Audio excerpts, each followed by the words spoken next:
Okay, you're the host now. Thank you very much for setting that up, Anna. Sure.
Good morning, Mr. Hearing Examiner. Good morning, Allison. How are you today? I'm just fine. How about yourself? Trying to stay cool. I was going to say you look very dapper, but it looks also heavy for the heat. Actually, it's one of my lighter ones, actually. Well, you look very nice. I appreciate that. But yeah, record heat wave down here in Las Cruces. So That's what I hear. yeah, every day it seems to be a new all-time record. And not even beating it by a degree or two, like beating it by 5 degrees from the previous record. It's horrible. Yeah. I mean, I've always considered kind of July and August to be New Mexico's winter. Anyway, Okay. you don't go outside, you stay inside, and no different than winter time in Ohio, where I'm from. So My husband's from Ohio. yeah, I've noticed a lot of Ohioans here. yeah, there are definitely a fair amount of people who have escaped the Midwest. When I was playing hockey up in Santa Fe, and all the guys were just Midwest transplants that played hockey. I mean, What position do you play? defense. Is that right? Huh. When I lived in California, the San Jose Sharks used to be one of my clients. Oh, okay.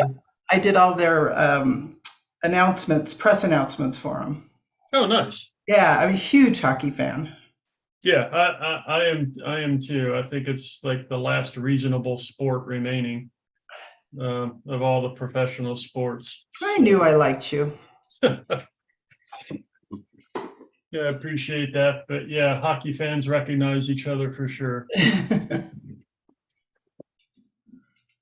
You probably noticed, like I did last time, I made you co-host. And Yes, sir. that's just to prevent any interruption in service from knocking everybody out, so we have a backup. Exactly. Between the heat and solar flares, It's been spotty. Right. It's been spotty. So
for now, yeah.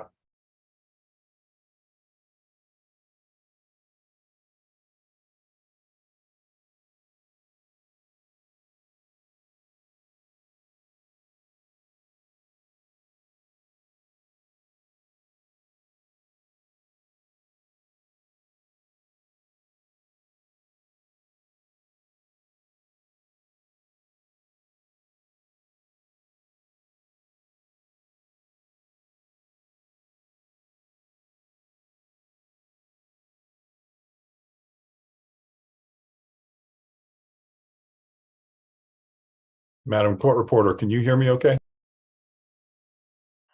I can. Thank you, sir.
Is anybody awaiting a potential witness who might be trying to log in from a name Lexington Place? I believe that is Ms. Patterson, Mr. Hearing Officer. Thank you. I'll admit them.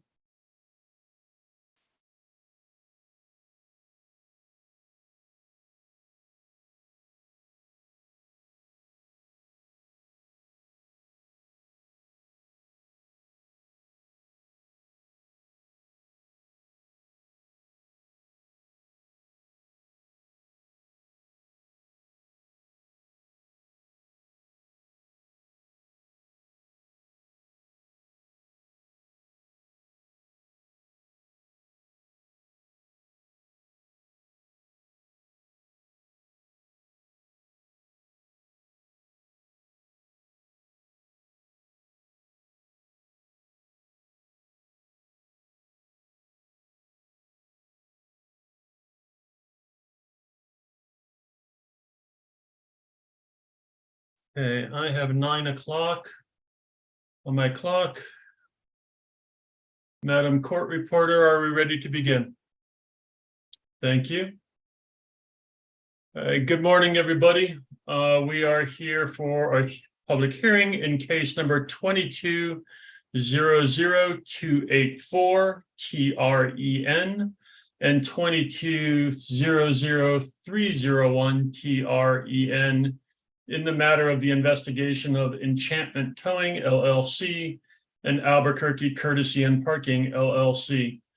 Today is Wednesday, July 19th, 2023. My name is Hans Muller. I was appointed as hearing examiner to preside over this case and hearing. Let's go ahead and enter appearances. Commission staff. Elizabeth Jeffries for the Transportation Division. And for Enchantment Towing and Albuquerque Courtesy and Parking. You're on mute, Mr. Cadigan. Michael Cadigan for both respondents. Thank you. The recording of today's hearing, there is one official transcript of this proceeding. That is the transcript that will be produced by our court reporter. She will supply the transcript to the commission and it will be maintained on eDocket. It is the only official transcript of this proceeding. No party is authorized to record this proceeding. Exhibits, our court reporter will also collect the exhibits from the parties and transmit them to the commission as the official record of exhibits admitted during this hearing. I gave all the parties instructions about exchanging exhibits utilizing Dropbox. From what I've seen on Dropbox right now, it appears that that was accomplished successfully. Today's schedule and breaks, we'll go for an hour and a half and then take a 10-minute break. Lunch would be from noon to 1 today. And if we take the entire day, we will wrap up at 5 p.m. To the extent this in any way interferes with completing work, we will have another day of hearing. The breaks in scheduling is principally for our court reporter so that she has time to rest during the day. Madam Court Reporter, please, interject at any time and direct people to either slow down or adjust their audio so you can sufficiently hear everyone's responses and questions. The procedural schedule, except my dog, you don't have to ask him. The procedural schedule in this case informed the parties that the presentation of evidence in this case would follow 1.2.2.33E NMAC, which is the order to cease and desist. So staff will present first, respondent second, and rebuttal by staff. And if I could right now, could I have the order of witnesses beginning with staff? We'll start with Vince Crespin, and then we'll go to Randy Lawson.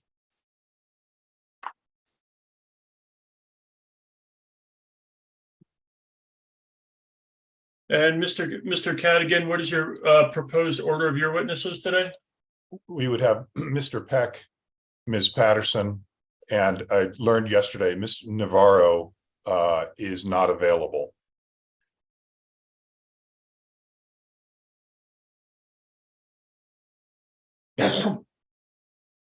Okay, thank you. As you may be aware, I myself as a hearing examiner may have further questioning of any of the witnesses under my discretion. As in the order set out in the Zoom protocol, the scope of redirect then would be matters arising from any examination by the hearing examiner. Recross then would be limited to matters arising from redirect. The basic import of these rules is just to make sure we ensure orderly questioning. Public comment, I have not received any indication that anybody submitted a request for public comment. Therefore, we have none for this public hearing. Any questions from anybody before we begin receiving evidence? So what I'd like to do right now, just for efficiency purposes, is everyone has had an opportunity to look at what was submitted into the Dropbox. At this time, I'm going to ask if there's any uncontested exhibits that we can just handle in one foul swoop, just for the efficiency of this proceeding. Ms. Jeffries, respondent, has submitted their exhibit list indicating exhibits 1 through 8. Do you plan to have any objections to any of the exhibits? Initially, I have some questions, but I have an objection to some of the documents contained in Exhibit 8. 8? Yeah. So no objection to 1 through 7? Well, I don't understand what number 7 is. And I don't know no one's gone through that in their testimony, so I'm not sure what I'm looking at. Okay. So let's put 7 and 8 on the side, and we can introduce those separately. 1 through 6 then? That's fine. No Okay, objections. okay. I'm going to then admit respondents exhibits 1 through 6 into the record. In terms of staff exhibits, Mr. Cadigan, I believe we have 1 through 13 with, there are separate, some of the exhibits are labeled like 7A, 7B, 7C, but from the exhibits that have been listed in Dropbox, can you indicate which you may have objections to or which you are amenable to allowing onto the record as uncontested?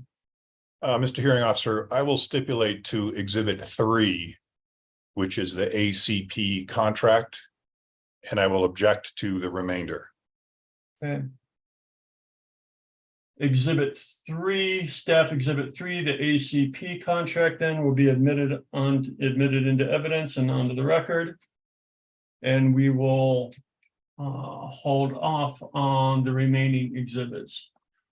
There's one thing that I did want to comment on before we begin with our witnesses today. At the pre-hearing conference, Mr. Cadigan expressed some concern as to the additional allegations that were forwarded. I reviewed both the rebuttal testimony and the initial petitions for which the procedural order was issued in this case. And it is going to be my determination that today's hearing will focus on the allegations that were contained in the petition for orders to show cause, as well as the petition for enforcement of order. This basically, the allegations in the initial investigation were failure to obtain trespass tow authorization from the property owner, failure to ensure proper notification and signage on the property prior to towing, failure to provide notice to vehicle owners, and failure to properly safekeep and deliver vehicles and their contents. The petition for the enforcement of the order further made the allegation that the PPI forms were signed by an individual, Kyle Patterson, who was not an authorized law enforcement or private property owner and agent. These to me are the proper allegations before this hearing examiner today.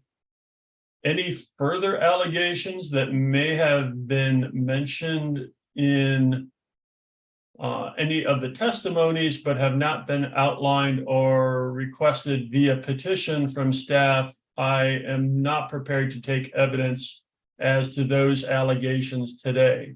I think Mr. Cadigan indicated a preference for 90 days out for any new allegations, and I respectfully would ask that any remaining allegations we handle either separately or in briefing status. So the only allegations that I want to address today are those that are contained that I just listed, and any further allegations I want to be able to afford respondent the opportunity to respond to those allegations, and we will do so either with a new procedural order or through briefing based upon the desires of the parties. Mr. Hearing Examiner? Yes, Ms. Jeffries. May I make a note for the record that Yes. that the allegation that they did not have proper authorization to tow vehicles is essentially a objection to their molesting the vehicles absent authorization. And molesting can also include booting of vehicles, anything done to the vehicle absent authorization violates the same section of the rule. Okay, I would note that for the record. you. But as I said, my preference will be for that to be outlined in a petition, not in rebuttal testimony. I have no problem, and I would prefer we just keep that in this case number. As you're aware, transportation staff has the opportunity to open up a whole new docket if they have further allegations, but for efficiency of this proceeding, I think the current commission would favor this being filed within this case, since we have already combined cases here. But I want to see those outlined in a petition, not in rebuttal testimony. Mr. Cadigan, is that satisfactory to your initial request? Mr. Hearing Officer, I believe that does address it, but just for the record, I would ask that the supplemental rebuttal testimony of Vince Crespin be, and all exhibits attached thereto, be stricken. I think the effect of your ruling is the same, but I think just to preserve the record, I need to make that motion. What I'm going to do, I'm going to conditionally, I'm not going to strike it. I'm going to conditionally admit it. However, the testimony, any testimony that goes to allegations that are not contained in either the initial order to show cause and cease and desist, or the petition for enforcement, or the order, I'm not going to essentially take those into consideration. So basically, I'm going to conditionally admit them, subject to further review as to their admissibility. However, you will not have to basically be responsible for addressing any of the any further allegations that are contained in that rebuttal testimony. In fact, those would have to be, to me, those would have to be repeated, or at least provided in another affidavit with a new petition. Understood. Thank you. All right, with that, let's begin receiving evidence. Ms. Jeffries, go ahead and call your first witness. Vince Crespin. Morning. Mr. Crispin, would you raise your right hand for me, please? Do you solemnly swear or affirm the testimony you're about to give should be the truth, the whole truth, and nothing but the truth? I do. Thank you. By whom are you employed and in what capacity? I'm a state investigator with the New Mexico Public Regulation Commission. As part of your duties in that position, did you prepare or participate in preparing exhibits and testimony? I did. Were staff exhibits 11, 12, and 13 identified respectfully as your direct rebuttal and supplemental rebuttal testimony prepared by you or under your supervision? Yes. Did you prepare or participate in preparing staff exhibits 1 through 8 that were provided with your testimony? Yes. Do you have any changes or corrections to that testimony? No. If I ask you today the same questions as are set forth in your testimony presented as staff exhibits 11, 12, and 13, would your answers be the same? Yes. Are these answers true and correct to the best of your knowledge? Yes. Do you adopt staff exhibits 11, 12, and 13 as your sworn testimony in this matter? I do. I move that exhibits 1 through 8, 11, 12, and 13 be admitted to the record.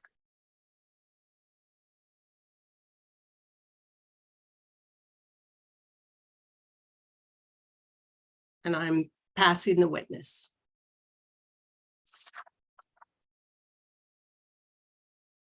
Mr. Hearing Officer, I will have an objection.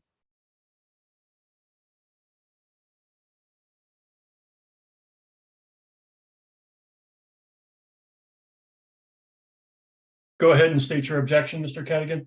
Yes, sir. First of all, with regard to Exhibit 13, which is the supplemental rebuttal testimony of Mr. Crespin, I would object to the admission of that on the grounds previously stated, which include that it goes beyond the scope of the original case that addressed was addressed in the petition and the motion to show cause, or the petition to show cause. So it's not relevant to any of those items.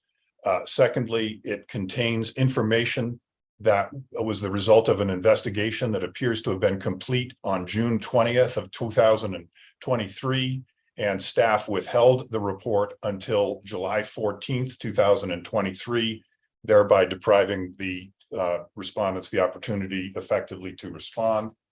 Thirdly, Exhibit 13 has Exhibit 13 and its attachments have an extensive amount of hearsay in them that do not meet the evidence rules as applied by the Public Regulation Commission. So I would object to exhibit number 13 first. And I have I do have objections to the other exhibits, but I don't know if you want me to go through them one by one or in a group.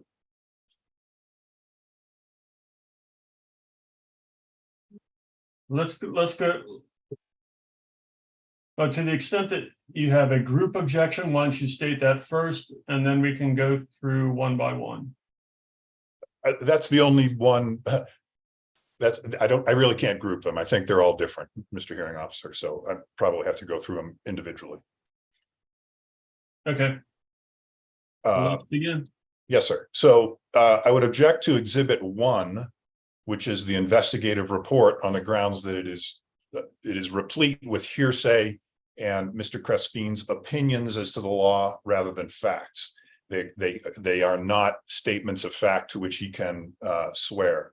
Secondly, the investigative report, which is attached to sworn pre-filed testimony, does not meet the requirements of the PRC rules that requires that the testimony be set out in question and answer format in line numbered pages. This method of simply taking a long investigative report full of exhibits and statements from other people and opinions of the investigator does not meet the PRC rules, which require that pre-filed testimony be sworn. So I would object to Exhibit 1 and Exhibit 11 on those grounds.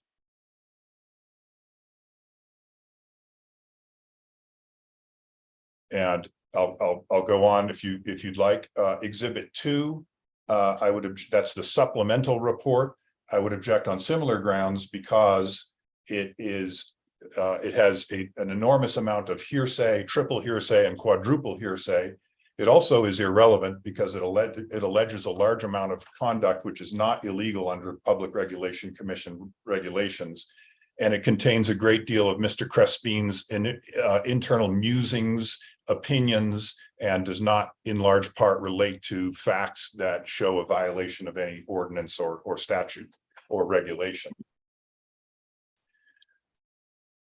Exhibit number 3, I have no objection to. That's the contract between AC. Yeah. Yes, sir. Moving on to exhibit number 4. The exhibit number 4 and exhibit number 5 are inadmissible under Rule 609. They are apparently offered to imply prior bad acts, even though they don't actually show any prior bad acts. Number 1. Number 2, these are settlement agreements with the Regulation and Licensing Department, which are completely irrelevant to this case. They show, in fact, that Albuquerque Courtesy and Parking is regulated by the Regulation and Licensing Department, not by the Public Regulation Commission. As we have argued, Albuquerque Courtesy Parking does not own any towing equipment, does not provide any transportation services. So any allegations or settlements that they made with RLD relating to their security license has no relevance and is beyond the purview of the Public Regulation Commission. As you know, the PRC does not regulate security companies, they regulate transportation providers, and there's no evidence anywhere that ACP provides transportation services. So we would object to exhibits 4 and 5. Exhibit number 6 is the recorded interview of Michelle Navarro Hamilton. We would object to that on the grounds of hearsay, and also object on the grounds that the interview itself shows that the investigator confused the witness, and that the witness did not have the actual facts about the ownership of ACP in front of her. Once she was able to review the appropriate materials, not under a stressful examination, she was able to correct her testimony in the sworn testimony provided by our office. All right, let's see, exhibit number 7. Exhibit number 7 pertains to exhibit number 13, which I think the hearing officer has indicated we're not going to entertain arguments about booting.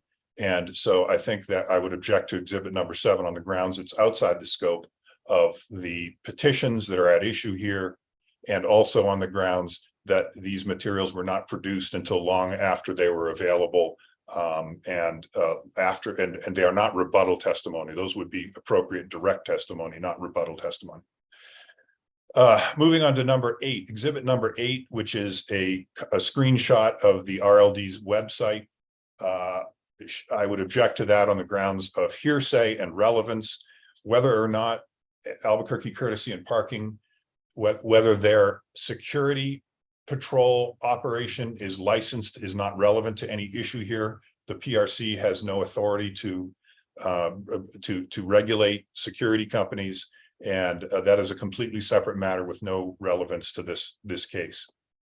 Exhibit 9 is a group of employee text messages from Mr. Lawson. Again, the hearing officer has indicated that I understand that we will not be hearing facts and argument about booting. That exhibit 9 goes exclusively to the issue of booting. In addition, they are triple and quadruple hearsay. They do not have dates. They do not indicate the names of the individuals who are involved, and they are so far out of time that they are utterly irrelevant and prejudicial. Exhibit 10 being the videos of Mr. Lawson allegedly placing boots on vehicles, again, is beyond the scope of the petitions and is irrelevant in this matter. So we would object to those videos on that grounds. Thank you. Thank you. Ms. Jeffries, response to the objections? I actually would prefer to go through them one at a time, because that was too much for me to keep together. So if we could go through those objections one at a time. I mean, I will say as a general rule that the hearsay objections won't prohibit the admission of the exhibits. We do have people here to testify and to be cross-examined. So that, that is in general regarding the hearsay, I think they could be admitted and then given whatever weight you determine to give them. All right, that is the response to exhibit the initial investigative reports. In regards to the RLD exhibits, which would be staff exhibit 4, 5, and 8. With regard to those exhibits, it's permissible for the commission to take administrative notice of records that are held by other agencies, and those are records that are held by other agencies. And I do think that it's relevant that ACP is not licensed because, and this was included in our rebuttal testimony, we have testimony that they're saying that they are regulated by RLD, when in fact they are not licensed, not regulated. And there is a note on the website that says it's non-renewable.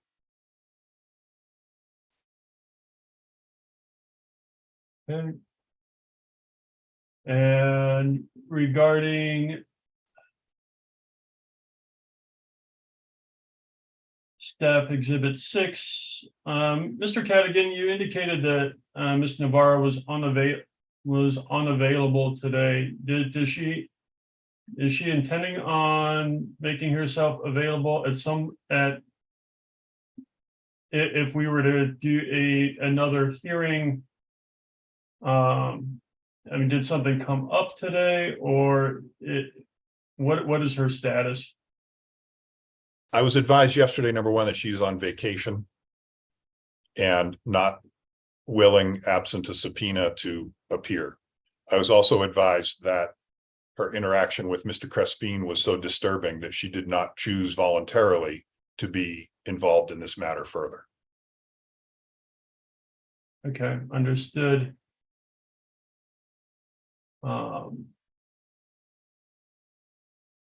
Regarding Ms. Jeffries, regarding the follow-up investigative report, which would be staff's exhibit 7 through 7D, and the text messages of Mr. Lawson for staff exhibit 9. Considering I have indicated, and I took administrative notice of you regarding the molestation and booting, but are you willing to, what is your response to the objection there? I would accept your initial position, which is that those could be admitted conditionally for the purposes of reviewing the allegations in the original petition in this docket, rather than excluding them entirely, because it's not just regarding the booting, it's also regarding the towing. Okay. And regarding the form of the reports that were submitted, those are not marked as testimony. The testimony is marked for exhibits 11, 12, and 13. Those are actually standard format reports from the investigators of the Transportation Division. And those are reports that are commonly done, commonly admitted into hearing as they're presented, and not required to be in question and answer format.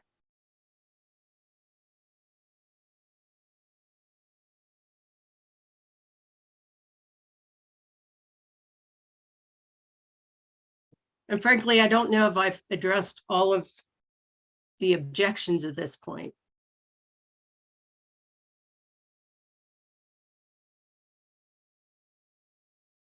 Exhibit 9, we haven't asked to have admitted yet.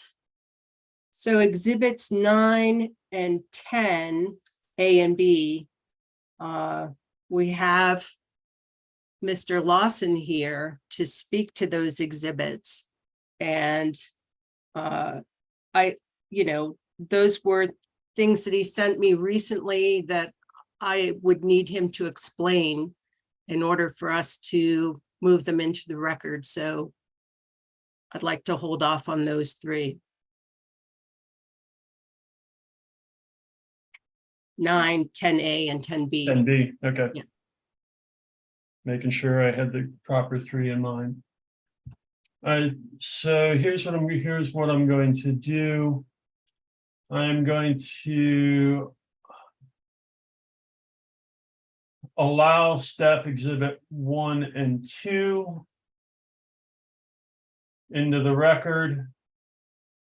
Those are subject to cross-examine. Those are normal investigative reports, and subject to the hearsay aspects are subject to cross-examination by Mr. Cadigan. Staff exhibit. So the staff exhibit 1 and 2 are admitted.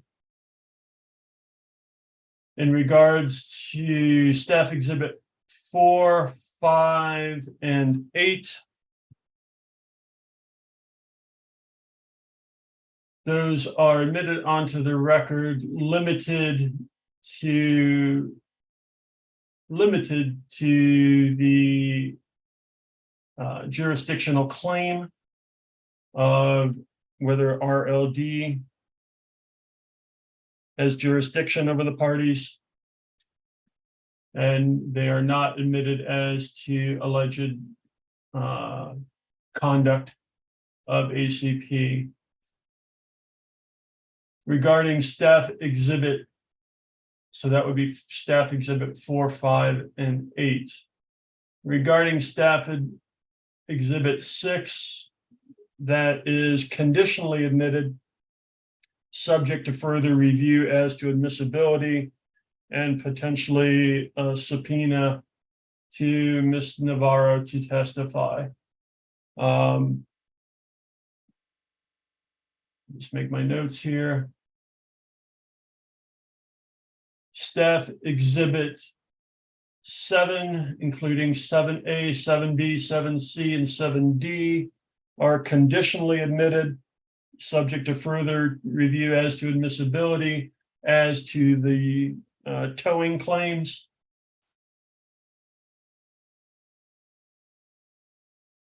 And as you indicated, 9, 10A, and 10B have not been moved in. Staff exhibit 11 and 12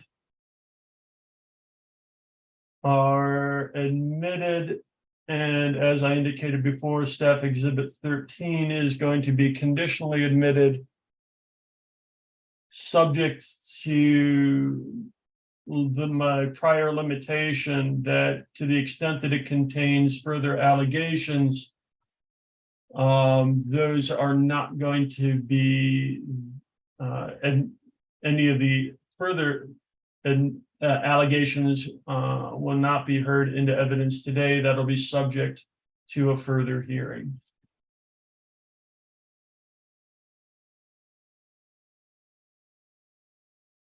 All right, proceed with your witness. I'm done with the witness and I pass. Yep. Mr. Cadigan?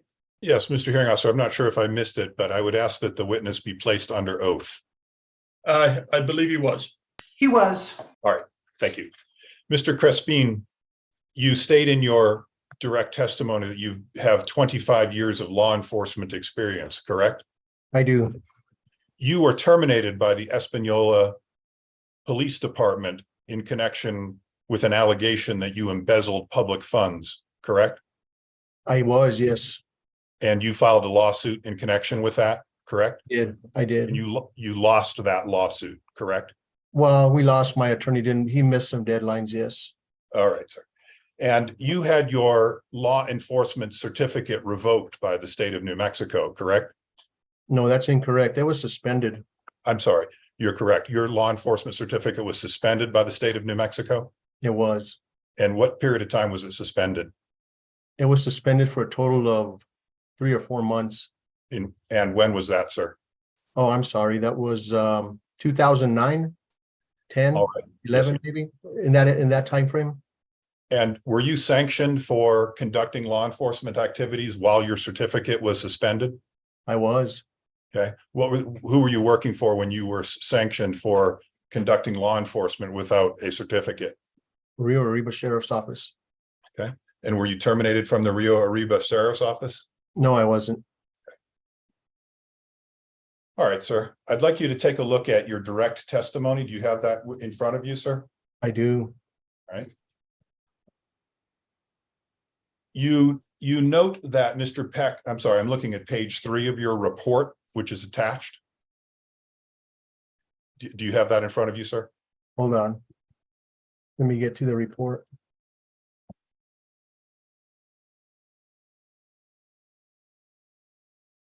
Give me a second. I'm trying to, okay. Page 3 of my report. Yes, sir. Okay. At the top of page 3, you note that Mr. Peck became argumentative. Would it be fair to say that your relationship with Mr. Peck is contentious? I don't think so. No. You've become angry with him during this investigation? No. You don't think so? No, not really. I know he has with me. All right. So I want to look at the bottom of Exhibit 3, which deals with this gentleman, Mr. Rivera. You claimed that Mr. Rivera owned the vehicle at issue, correct? Yes. I'm sorry, And isn't it- Mr. Cadigan, just so I follow along, which staff exhibit are you referring to? I'm looking at the Exhibit A to his direct testimony, page 3, the bottom.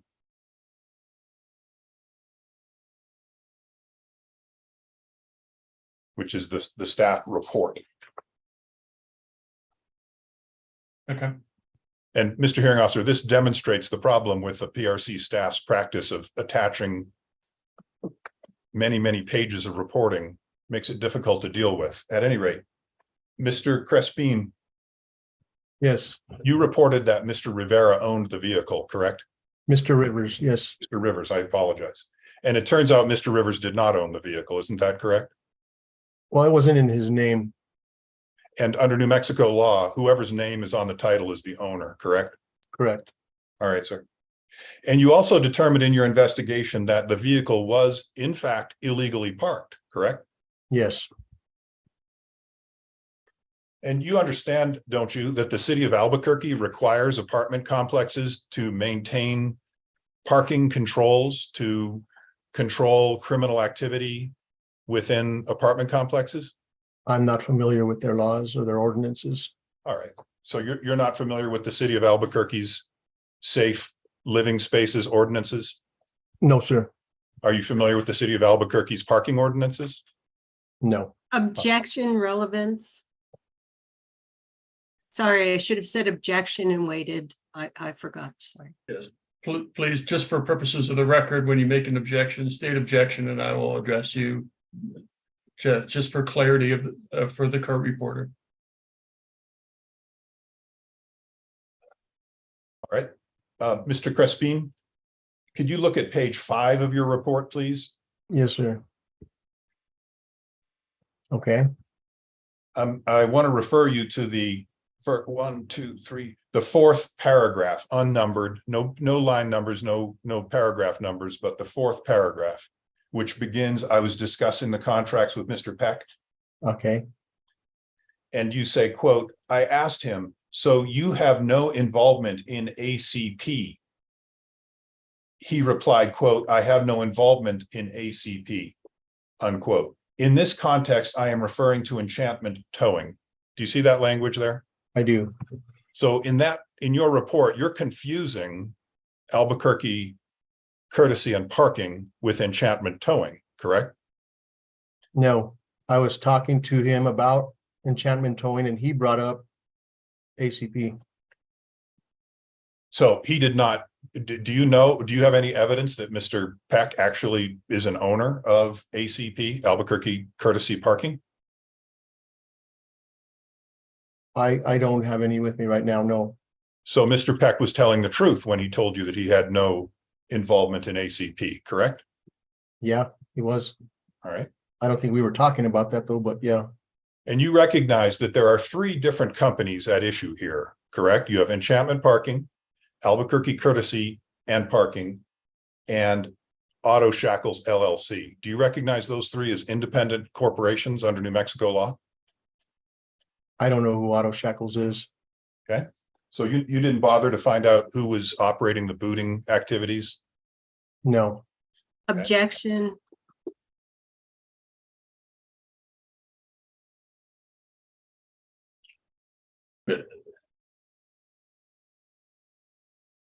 To the extent that Auto Shackles is not mentioned in this report, objection sustained.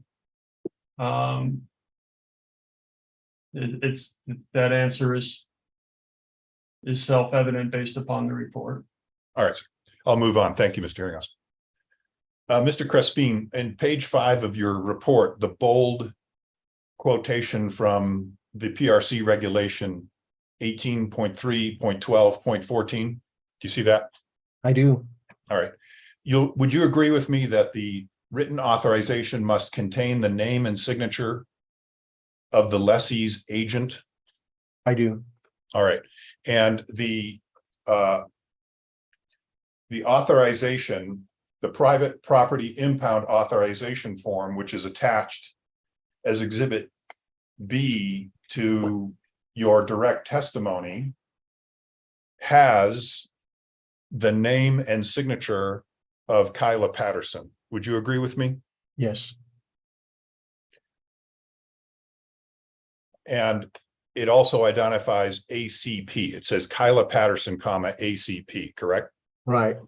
And ACP is the authorized agent of the apartment complex at issue in this case, correct? Objection. Restate your question, Mr. Cadigan.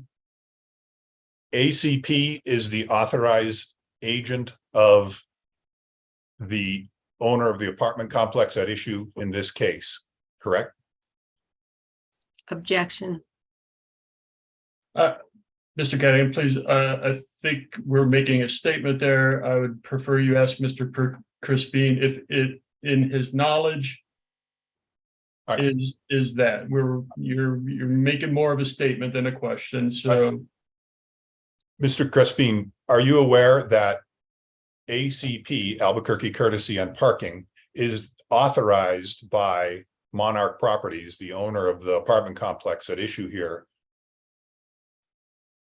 to Objection. Mr. Crispin can state his opinion.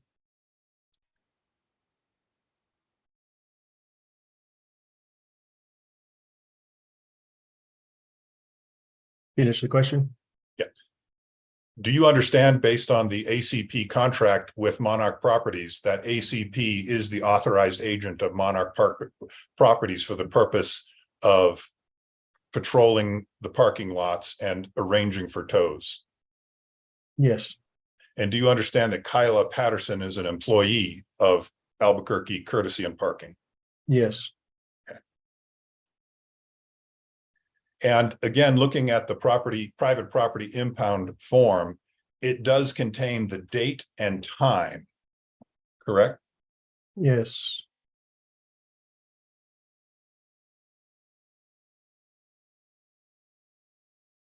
In your, and if you'll turn to the next page of your exhibit, which is an invoice.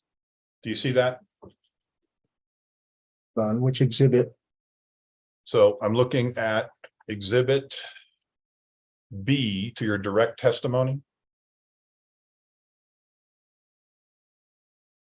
Let me get my direct testimony. I was on the report. Well, the report is attached to your direct testimony, so they should be the same.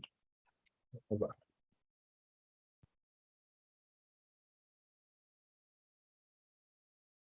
On my side, it's not, so give me a second.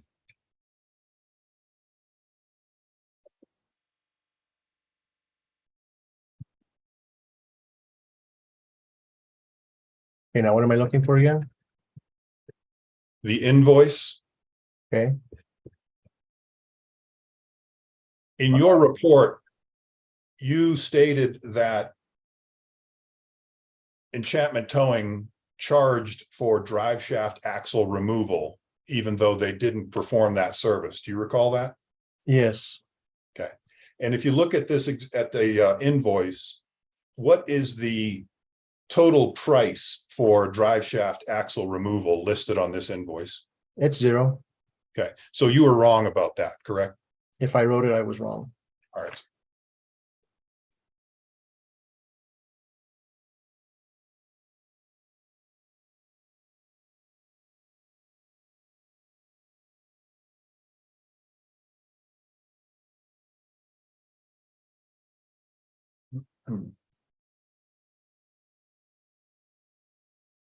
You note on page 7 of your report that the form, the private property impound form, was filled out at the end of the shift back at the towing company's office. Do you recall that on I page do. 7? Yes, The PRC regulation does not say when the form must be filled out, does it? actually, it does. So in the 3rd sentence of trespass tolls, it says, without having first obtained written authorization from the owner or lessee of the property, or owner or lessee's agent. Where does it say that you have to fill out the form at a particular time in that sentence?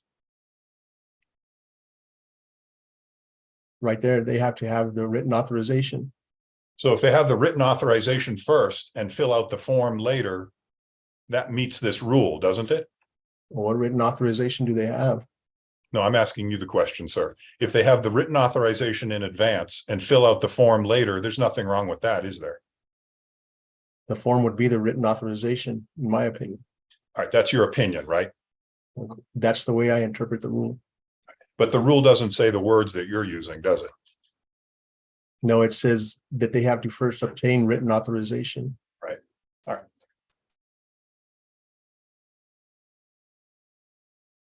On page 8 of your report, you indicate that you did not receive certified letters allegedly sent to the owner/lien holder, and that constitutes a violation of the rule to fail to provide those.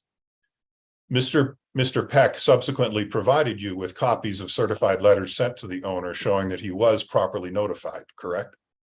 Not to Mr. Rivers. Okay, well, Mr. Peck will cover that, but you don't recall receiving copies? Oh, not to Mr. Rivers, you're correct, because Mr. Rivers was not the owner of record, correct?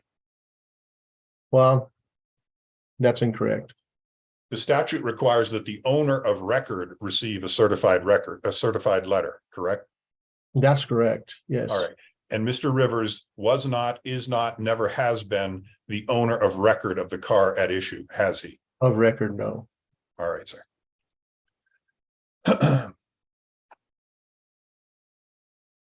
And on page 8, you acknowledge that Mr. Rivers failed to get a temporary permit for the vehicle, correct? Yes, I did. So he was parked illegally, correct? Yes.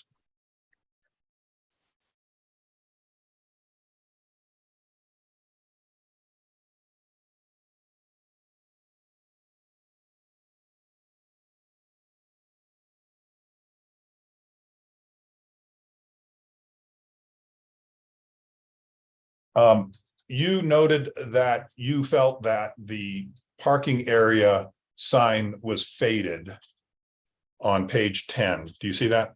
I do.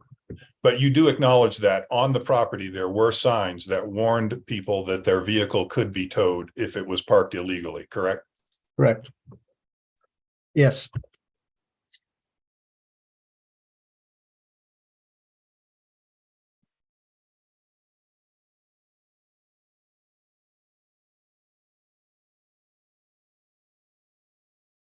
You concluded that Enchantment Towing had violated the rules by the fact that the automobile was damaged during transport, correct? Correct. And you cited NMAC Rule 18.3.12.27, which says a towing service shall be responsible for the safekeeping and delivery of a motor vehicle. Do you see that language, sir? Yes. All right. And Mr. Peck has indicated that he has accepted responsibility to pay for the repairs to the vehicle, correct? Correct. So Enchantment Towing was responsible for the damages to the vehicle incurred during towing, correct?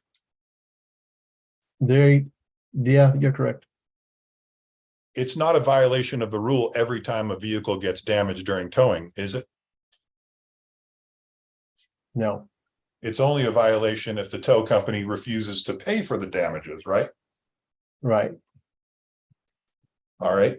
On page 12 of your report, you note that unless these people, meaning the apartment managers, are absent 24/7, ACP has no authority to sign towing authorizations. Do you see that language?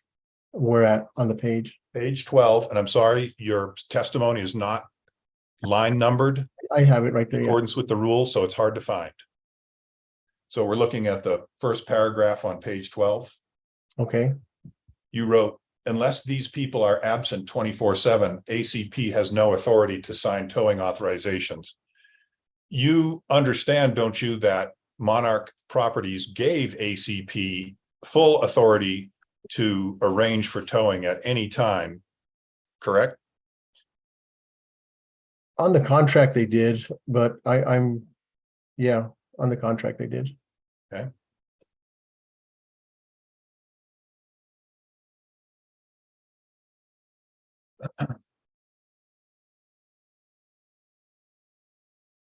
you recognize that it would be difficult for a property manager to personally come to the site of each and every tow and personally sign the tow authorization, Objection. don't you? You restate the question, Mr. Cadigan. Once Yes, sir. again, that seemed to be more of a statement than just ask Mr. Crispin in his opinion. Mr. Crespin, do you acknowledge that it would be difficult for the owner of an apartment complex to come personally to the apartment complex for every single tow, whether it be in the middle of the night or the middle of the day? Would that be difficult for the Objection. apartment complex owner? Right. Mr. Crispin can answer. It's a No, I don't believe it would be difficult. We have agents, owners, lessees that are contacted by security. They're shown video of the vehicle parked, and they take care of the authorization, and they'll scan and email it. So under your reading of the law, an electronic authorization would be acceptable. They've done it in the past, and they've had that, yes, in other areas. Okay. And they do it electronically and with video because it's difficult for the apartment manager to personally come and authorize every single tow, correct? Right. Yes. All right, sir. And on page 13 of your report, in the paragraph below the bolded statutory provision, you wrote, quote, "There are other companies in Albuquerque who are doing the same thing, and this needs to be further investigated." The same thing that you're referring to is the use of pre-signed impoundment forms, is that correct? Yes. So you understand that other tow companies do the same thing, correct? Yes. Isn't it true that most towing companies use pre-signed impoundment forms? Objection. sustained. I believe I want to clarify one thing here, Mr. Cadigan. The matter that you're referring to on page 13 regarding the testimony, I believe goes toward NMSA 65-2A33. So that's why I'm going to sustain the objection as to whether or not Mr. Crispin is aware of other people, of other companies doing pre-signed authorization forms. I don't think that's consistent, so this objection is sustained. And Mr. Hearing Officer, I understand that language follows the citation to the Unfair Practices Act, but I do think that he testified that he was referring to when he said that other companies are doing it, he testified he was referring to the pre-signed PPI practice. But I do understand your ruling. I'll allow you to ask Mr. Crispin whether or not he is aware of other companies that do that, but the general statement that a majority of companies or a lot of companies do that, I'll object to. But you can rephrase your question to ask Mr. Crispin. Mr. Crispin, yes, sir. Mr. Crispin, do you know of other towing companies who use pre-signed private property impoundment forms? Yes. Can you say what percentage of towing companies use pre-signed forms? I don't know the number, but the one that I do know, they were also caught and they ended up paying a fine. Okay. for that. And can you name any towing company that does not use pre-signed authorizations? No, Objection. Sustained. I understand the point. The Mr. Crispin does not need to answer. Thank you. Yes. All right.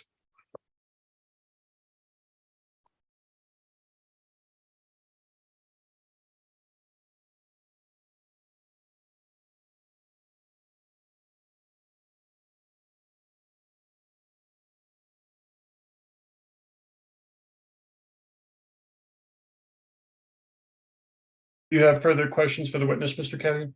I'm trying to figure, so I will not examine him on his supplemental rebuttal his supplemental rebuttal pre-filed written testimony on the basis of the hearing officer's determination that that's not at issue here. Obviously, I would have some questions about that if that were at issue, but given that, I will pass the witness. Okay, redirect, Ms. Jeffries. Yes, please. Mr. Crespin, I'd like to go back to the initial questioning regarding your prior employment. Okay, And I'd like for you to explain the incidents that were described for your employment with Espanola Police, the state of New Mexico, and Rio Arriba. okay. That all stemmed from I was in Espanola. I brought the union, we unionized, a new mayor came in, him and I had differences. He hired a new chief and his orders were to get rid of me at any cost. There was a series of 5 IAs initiated against me within 6 months. None of them they couldn't substantiate any of them. They 2 girls from finance were stealing money. They tried to, one of them was using my name, funneling money to account under my name. They said we were overpaid, we were receiving monies. Subsequently, I provided evidence that I wasn't. There was 3 of us. All charges were dropped because I provided exculpatory evidence. And those charges were dropped. When I was suspended, I appealed to district court. The case was heard 3 years later. And once I went to district court, I'm one of a handful of officers who have ever beat the academy. I was reinstated, all charges were dismissed. So all that was politically motivated. I beat it all, I fought it all. And yes, I was fired, I was terminated, I was indicted, but the indictment went away, everything was dropped. Excuse me, everything was dropped. I did go to Rio Arriba Sheriff's Office, and when I left there, I left at the rank of undersheriff. So I felt that that's important, that should be noted. And with regard to the suspension at the state of New Mexico, did you have a comment on that? When I was working, my attorney at the time, he was going through some personal issues, medical issues. He missed some deadlines. He also failed to file a stay on the suspension. He told me that it was okay that the stay was filed, that I could work. They came down, I worked, they came down, and once they told me that I couldn't be working, I stopped working. That also was dismissed by the judge. The stay was eventually granted. I went to work and all that stuff was dismissed. And going back to the Espanola Police, you mentioned that there were 5 IAs. Can you explain what an IA is? I'm sorry, that's an internal affairs investigation, Okay. Alleging wrongdoing of an officer, employee. And all 5, you said, were found unsubstantiated? Yes. Okay. I want to ask about the contract between ACP and Monarch. Have Okay, you reviewed that contract? let me get to it. Sure.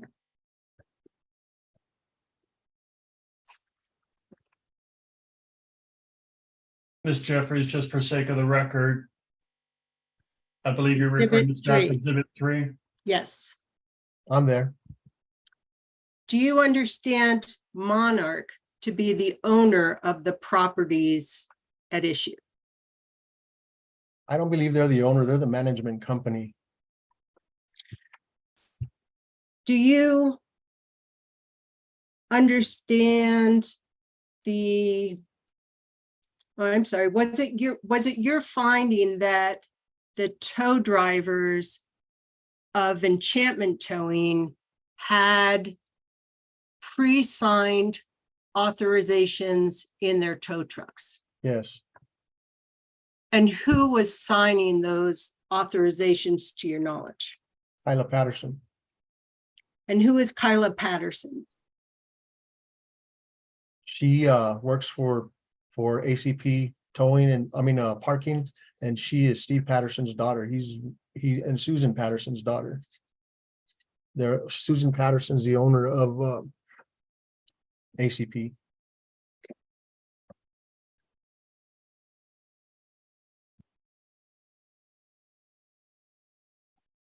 To your knowledge, did Enchantment Towing pay for the damage to the vehicle that you described as belonging to Mr. Rivers?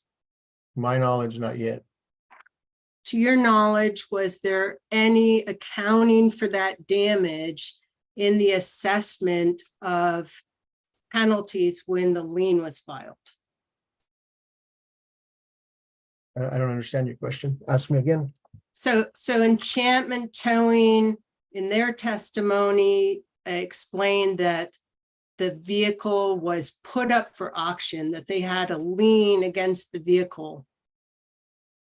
So did you review any of the lien documents Yes, regarding Mr. Rivers' vehicle? they believe they're attached to the report. Yes. I believe. Did you note in there any accounting for the damage done to the vehicle when they filed the lien paperwork? I don't Back know on the what grounds the of relevance. paperwork is filed. Yeah, it was. No, I don't remember any accounting for the damage.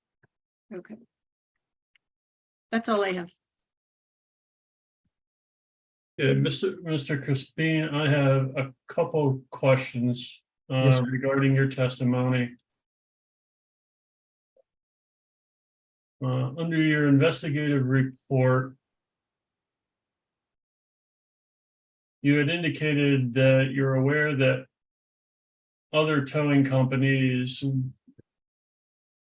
utilize pre-signed authorizations.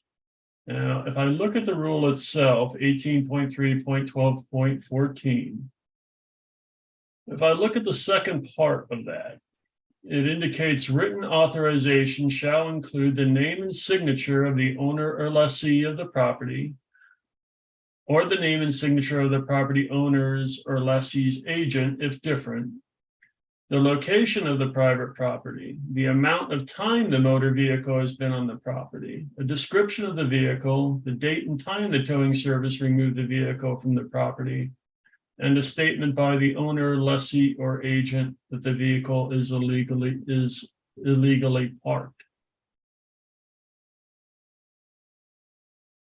So is it your opinion that that is the necessary, is it your statement then that that is the necessary written authorization required by the statute? Yes, that it's got to be written by the person who's the agent and the one that's signing the document. Okay, but also that the rule requires the further information that I read from the rule. Is that correct? Yes. And that, how often is that done?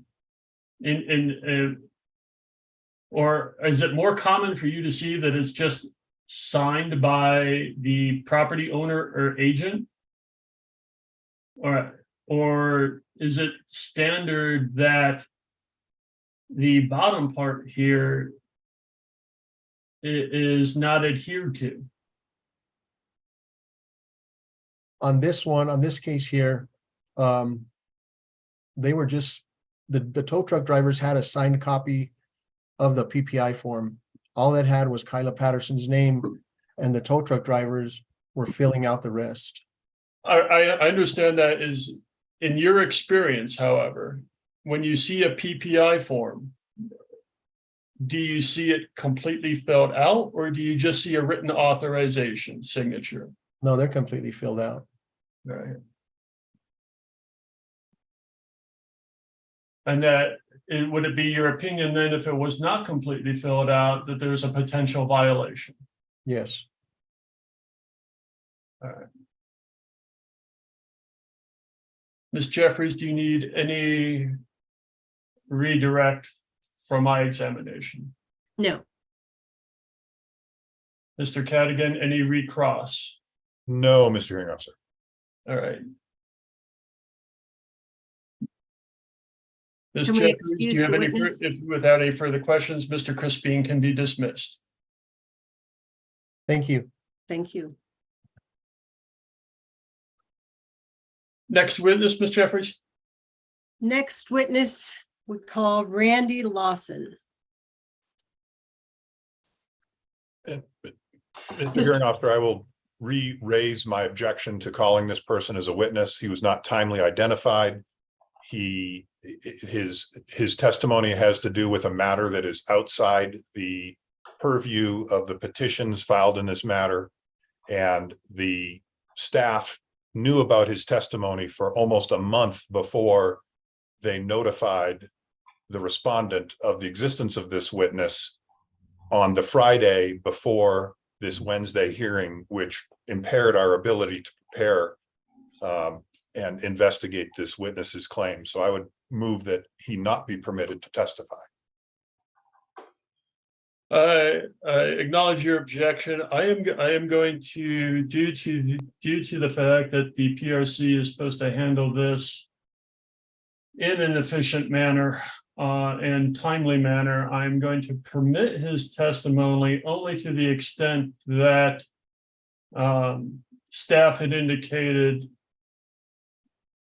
that he had information regarding exhibits.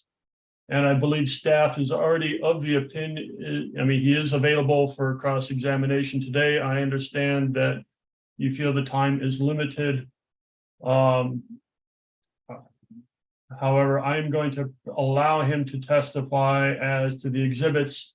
Staff is already aware that I do not want to entertain evidence as to the new allegations, and I intend to keep it in that manner. So I'm basically going to allow him to conditionally testify today, and subject to further review as to the admissibility of that statement. And so I'd like to continue with him today on that basis. Mr. Lawson, would you raise your right hand, sir? Do you solemnly swear or affirm the testimony you're about to give shall be the truth, the whole truth, and nothing but the truth? Yes. Thank you. Mr. Lawson, by whom are you employed and in what capacity? Enchantment Towing, and I am a tow truck driver. How long have you been employed by Enchantment Towing? Almost a year now. Can you please describe for us in detail whether, as a result of your recent cooperation in this case, you were treated differently by your employer? Yes, ma'am. Objection, relevance. I'm going to sustain the objection. Mr. Hearing Examiner, this is relevant for the fact that we need to be able to have employees come forward to speak regarding the practices of their employer. And what we've seen in the past is blatant retaliation. And in this case, that happened, and I would like Mr. Lawson to put that on the record. So, and Mr. Hearing Officer, this demonstrates and highlights the problem when the staff sandbags a witness. We have had no time to investigate the circumstances of his employment, and it would be unfair surprise and a violation of my client's due process to allow him to testify and for the hearing officer to consider his employment status.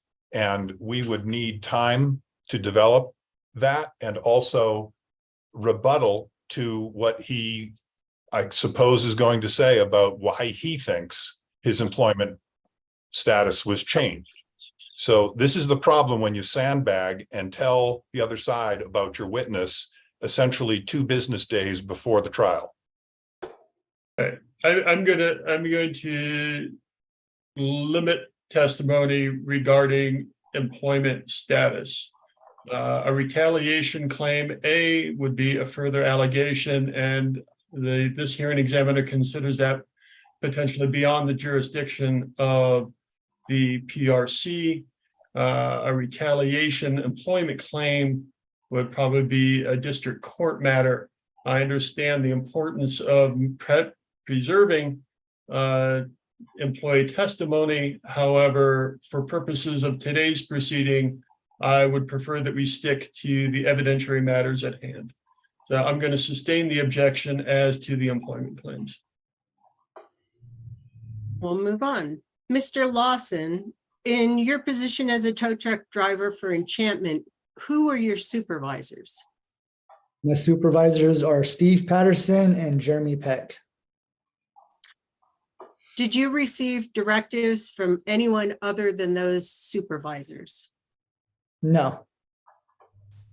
Can you please identify for us your coworkers at Enchantment Towing? So the co-workers at Enchantment Towing are Stephen, Davey, Joe, and Jay.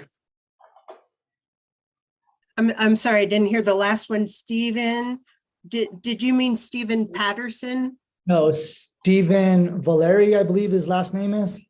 Okay. Joe? Yes, Joe and Jay are new hires that have been on for about a little under a month now. And were there any others? And then David Cheney. David.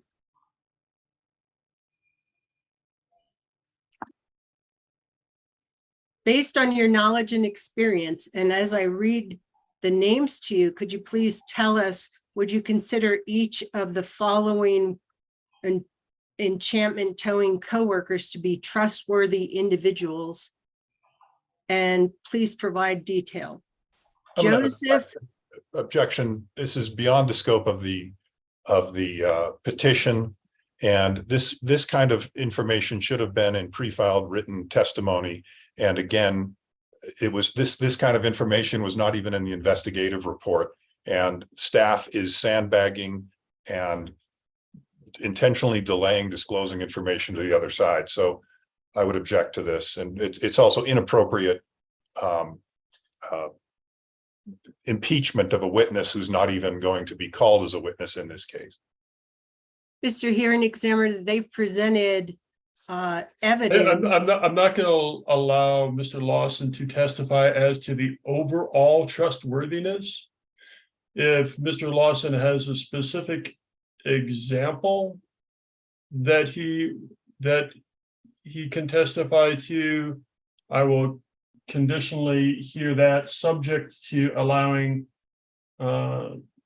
respondent the ability to respond to any incident referred to here in further briefing or further testimony. But to the extent the question is overall trustworthiness, I'm going to sustain the objection. Okay. Rephrase the question or continue, Mr. Jeffries. Mr.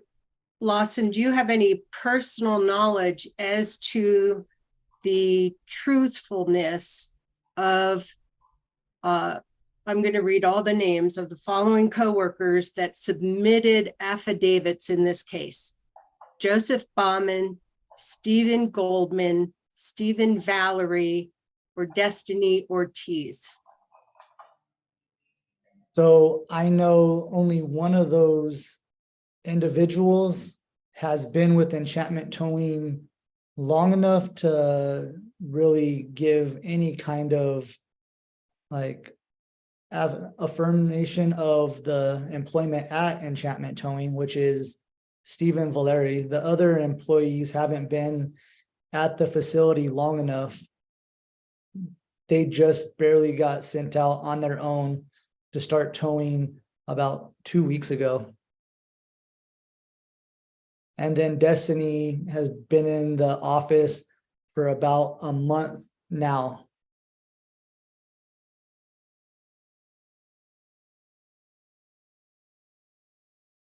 And the employee that you named as David, is he still employed to your knowledge with Enchantment Towing? Yes,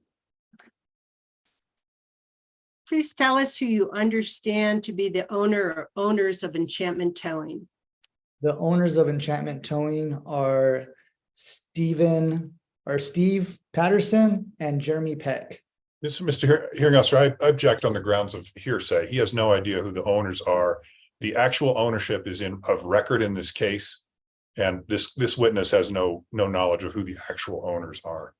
In fact, the company is owned by That is LLC. noted. However, I believe the question was asking him in his knowledge, so it'll be taken as such. Continue, Ms. Jeffries. Thank you. Can you please describe for us your understanding of the relationship between Enchantment Towing, Albuquerque Courtesy and Parking, which we describe as ACP, and Auto Shackles? They're all an in-house together, like they're all under one roof. Are you saying under a physical roof? So Auto Shackles and Enchantment Towing, they operate out of the tow yard. And Hyla will periodically come into the Enchantment Towing office to fill out the PPI forms. And so from my understanding, all three of the companies will all come into the towing warehouse or the towing office and conduct business. And when you mention Kyla, are you speaking of Kyla Patterson? Yes, Do you understand her to have a relationship with Steve Patterson? yes. What is that relationship? Steve Patterson is her father. And can you tell me, have you actually witnessed her filling out the PPI forms in the office? Yes. And how does she do that? What is she doing? What did you observe? We print out about 150 to 200 forms that are blank, and Kyla will sit there and she'll sign all 200, and then we'll put them into a cubby in the office so the tow truck drivers can grab a stack as we go out and patrol for vehicles. So you have signed forms in your vehicles when you work for Enchantment Towing? Yes, ma'am. I actually have my clipboard next to me right now that has signed forms.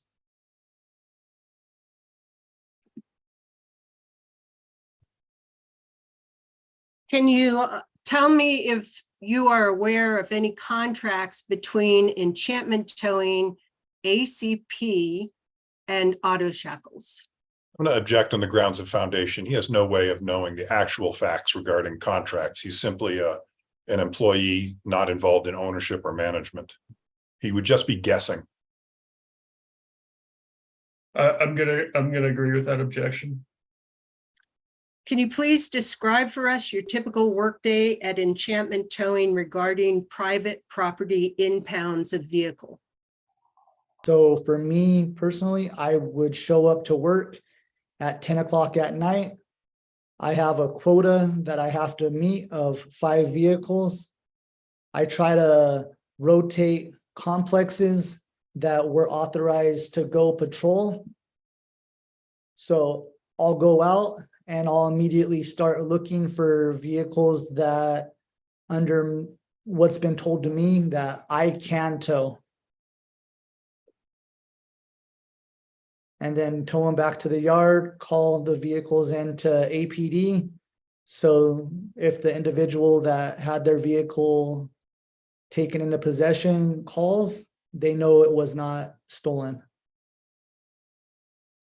And can you describe, if you are patrolling a property, and let me ask you first, is Casa Feliz one of the properties that you would patrol? Yes, Casa Feliz, Plaza Feliz.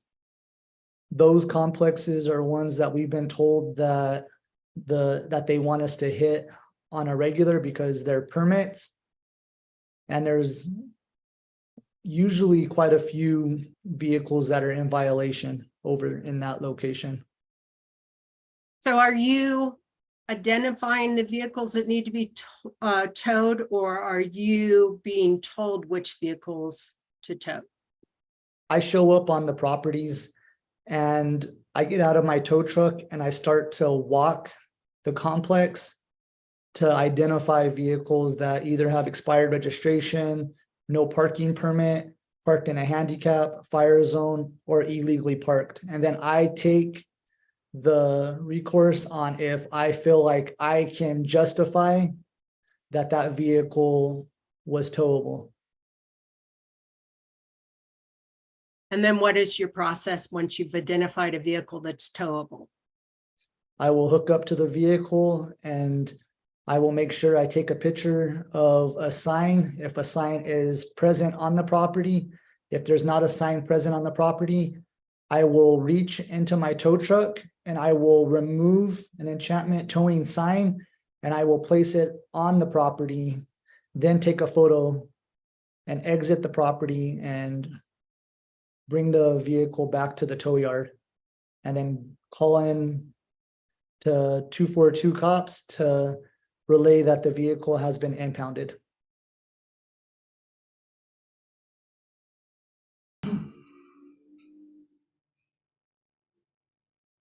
And regarding the PPI forms, what is your process?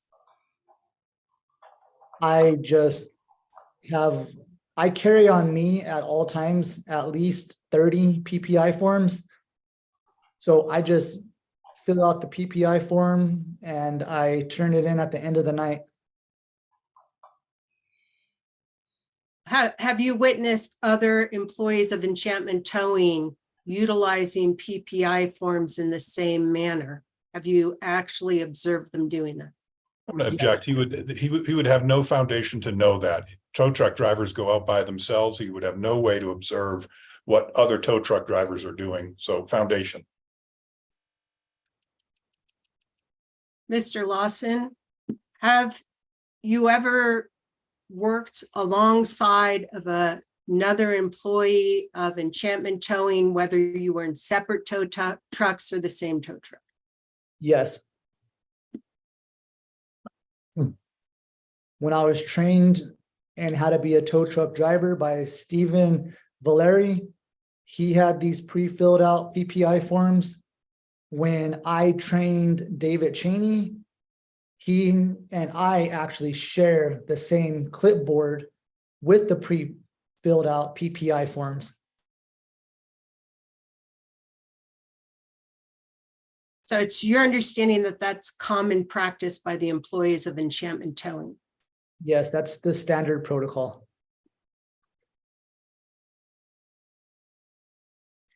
And I want to go back to your statement that you would post signs if there were none prior to impounding a vehicle.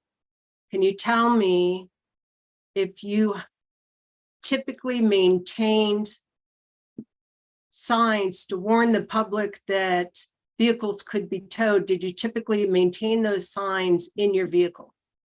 Yes. Did you own the vehicle? No. How did the signs get in the vehicle? There was a huge stack in the tow office that I was told to grab and place into the tow truck in case we go to a property that does not have a tow sign.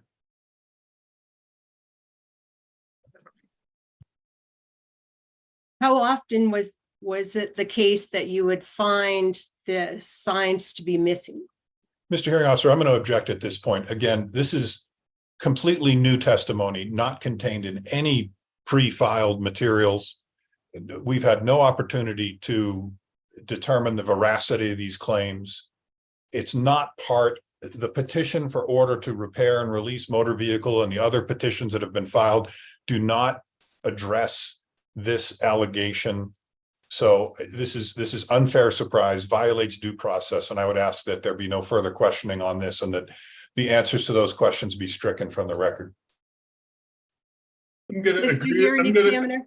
yes, Ms. Jeffries. So they have provided testimony that the signs are often missing or stolen. So it's direct to that point. Okay, I'm going to agree with the objection to it's already been established by Mr. Crispin that the tow in question, that there were signs at the Casa Villis property. To me, that is not in question right now. To a further allegation that there are other properties where this is conduct is engaged in can be subject to the type of further allegations that I indicated before. So I would prefer that I'm going to agree that this line of questioning be terminated for purposes of this hearing and subject to further petition by staff. Okay, we'll move on. Mr. Lawson, have you reviewed staff exhibits 7 and 13, which are identified respectfully as the follow-up investigative report dated 6/28/2023, which includes its own exhibits A through D and the corresponding supplemental rebuttal testimony of Vince Crispin? Yes, I believe so. Are staff exhibits 7 and 13 true and correct to the best of your knowledge? Mr. Hearing Officer, may I have a moment to find the documents she's referring to? I believe that those have not been admitted into evidence. So we're talking about the photo, exhibit 7 and 13. Well, those are statements, those are long investigative reports by Mr. Crispin that have enormous amounts of statements from other people that this witness would have no way of knowing whether they're true or not. And to ask him to confirm the truth of them is inappropriate, and he lacks foundation. And also those exhibits have not been admitted. I acknowledge that they have not been. They were conditionally admitted. Conditionally admitted, subject to today's proceedings. So any statements regarding the further allegations are not admitted. So I'm going to allow the questioning to continue. Subject. I'm just going to allow the questions to continue at this point. But okay. I will be more specific. Earlier, everything will be subject to further review as to admissibility at this time. Mr. Lawson, have you reviewed the photos and video contained in staff exhibit 7, the follow-up investigative report? Yes. To your knowledge, are those exhibits true and accurate reflections of the process used by Enchantment Towing for private property impounds? Yes. What is your personal knowledge of those exhibits? So when we go out to tow a vehicle, we're told that we have to get 5. If we do not get 5 vehicles, we're getting phone calls. Myself, I can speak for. I'm going to object. Non-responsive. She did not ask about quotas, and the quota issue is not contained in the petitions or the orders in this case. I'm gonna agree that the quotas are not subject to the matters for this hearing. So continue your questioning, Ms. Jeffries. Okay. Mr. Lawson, there is at staff exhibit 7, an exhibit labeled 7D that is defined as driver injury photo R. Lawson. Can you describe that for us? For purposes of the record, you're referring to staff exhibit 7D, I believe? Yeah. Yes. Yes, and Mr. Hearing Officer, I would object to questions about that. It has not been admitted. His being attacked by a person with a knife has nothing to do with the petitions filed in this case and is so far outside of the Public Regulation Commission's authority, it's not even debatable. That's an OSHA and a criminal matter that has no bearing on the Public Regulation Commission's jurisdiction. And Ms. Jeffries, does the exhibit in question have, what is the relevance of the exhibit to the charges and allegations that we are reviewing today? That the practices of enchantment towing endanger the drivers. Okay, I do not have that as one of the allegations that I wanted to review today. So I am going to agree with the objection. Okay. Mr. Lawson, can you please describe what you know of Staff Exhibit 7's A and B? So the Exhibit 7A, which is described as the photos, number 18, boot and towing, and I'll say that we're not examining the booting issue here in this case today. And Exhibit 7B, which is described as video, boot and towing. So again, what do you know of those exhibits? So we're allowed to tow vehicles. And if we see a vehicle in violation, we are also allowed to boot them at our own discretion.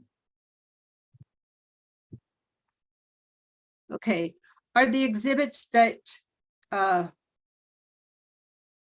sorry, I need to move on to the next one. Did you prepare Staff Exhibit 9, which is identified as your employee text messages, and Staff Exhibit 10, identified as your videos, internal app 1 and 2? I object to the discussion of or admission of the text messages on the grounds they were produced 2 business days before this hearing. We've had no opportunity to examine them. They are not dated. They're not authenticated. They contain hearsay. You can't even tell who's saying what. This should not be admitted under any circumstance. It's unfair surprise and a violation of my client's due process rights.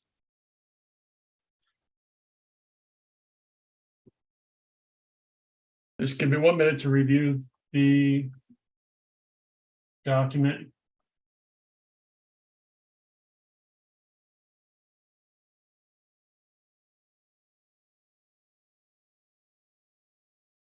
Ms. Jeffries, to me, this exhibit mainly deals with booting. Is there any basis for it to enter into testimony that we are reviewing today?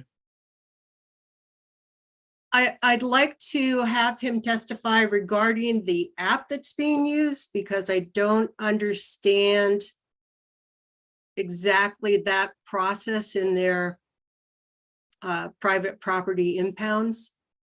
So he's produced evidence showing images of text messages and an app that's utilized by the company for private property impounds. I don't think that's what this exhibit is. This is not a screenshot from the Parking Snap application, although he refers to it here. These are not from that application. These are just iOS text messages. It appears there is on page 3, it does appear that way.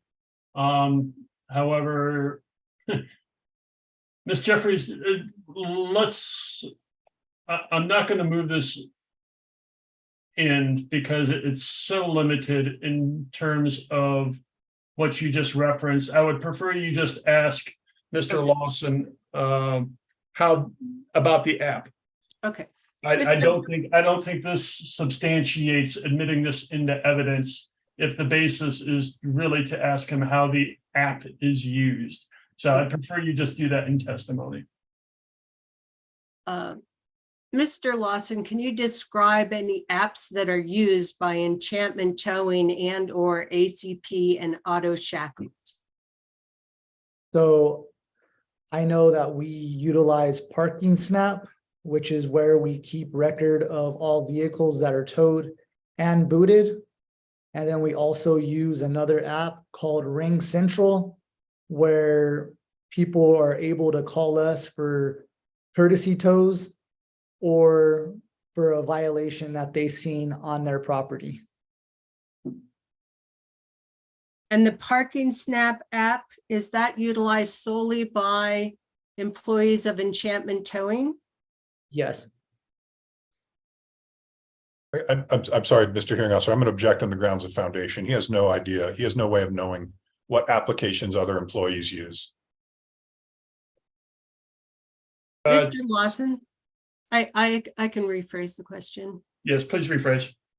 Mr. Lawson, when you're utilizing the Parking Snap app, does the app identify the other users of the app for you? yes, And have you seen other employees of Enchantment Towing utilizing that app? yes, Have you seen Stephen Patterson utilizing that app? yes. In what way have you seen Stephen Patterson utilizing that app? Stephen Patterson will go in and he'll modify apartment complex rules. And then he'll also go in and add new complexes or remove existing complexes. So he has, don't know the word for it, but he has the ability to change the underlying requirements of the app. Yes, everybody that has access to the app can go in and modify anything they would like. Oh. There's nobody that has more power than the other employee. If you know how to utilize the app, you can go in and you can articulate the app however you feel. I could go into the app and remove a complex if I wanted to, or I can go in and change rules on my own without anybody being able to dictate that. They would all be notified via email that I made the change, but the app's not restricted to any individual that's given login information for it. Okay, and when you describe apartment rules, can you explain what you mean?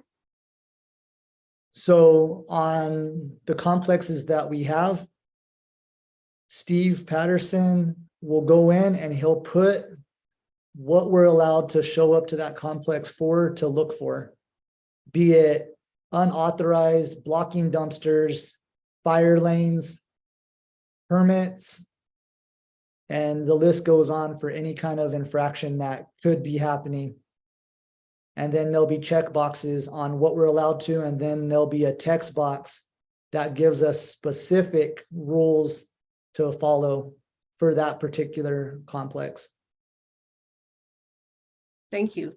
Does, in your experience, have you seen Jeremy Peck utilize that app? Yes, I have seen Jeremy Peck utilize the app as well. And in what way does he utilize the app? He uses the app the exact same way as Steve Patterson. Okay.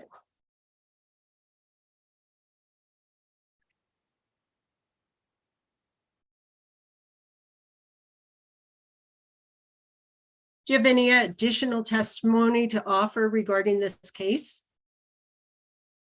No.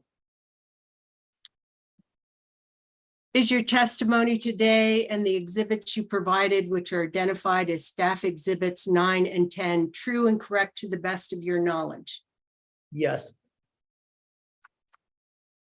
All right, I move for the admission of exhibits 9, 10A, and 10B.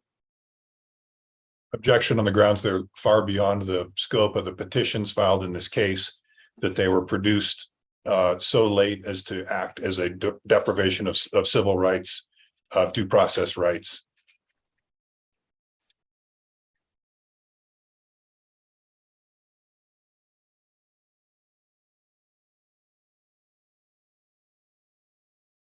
Objection sustained as to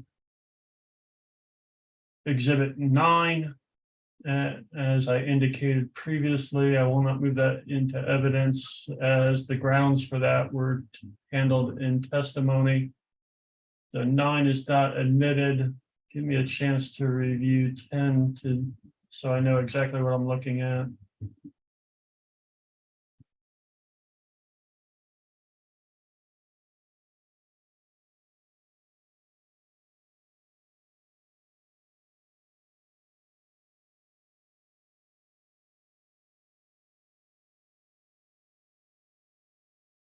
Mr. Hearing Examiner, we can have Mr. Lawson describe exhibits 10A and No, 10B. well, yeah, I'm not going to, yeah, the foundation for them has not been established, so I'm not going to move them. If you want to ask him additional questions, but I agree as to foundation for those is not right for those to be admitted into evidence right now. Okay, I pass the witness. All right, before we do that, we have been going for an hour and 42 minutes. As I indicated at the onset here, I want to be able to give our court reporter a break.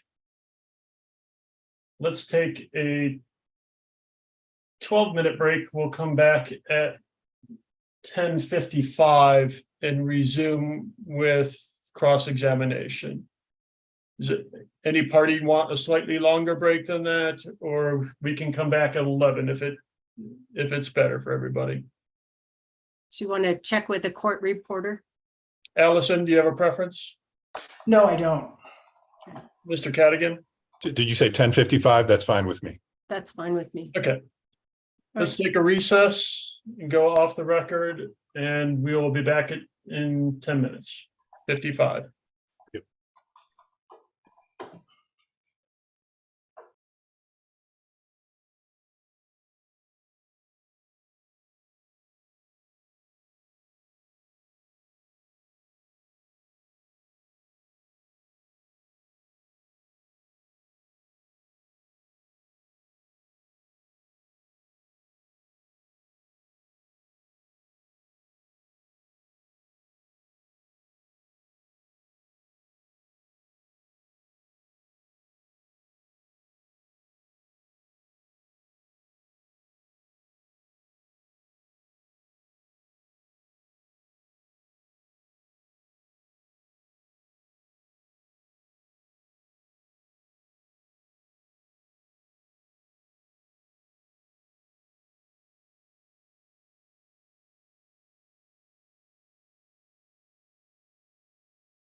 Okay, I have 10:55.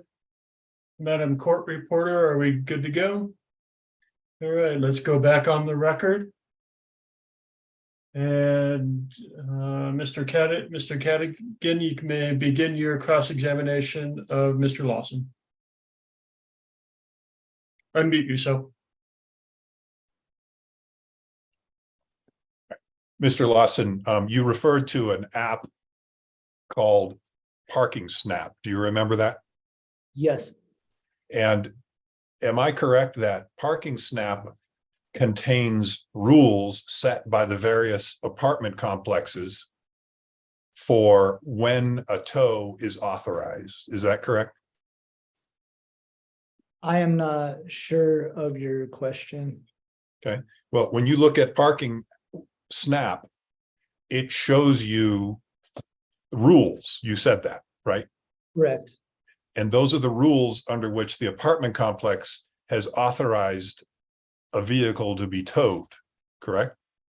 Objection.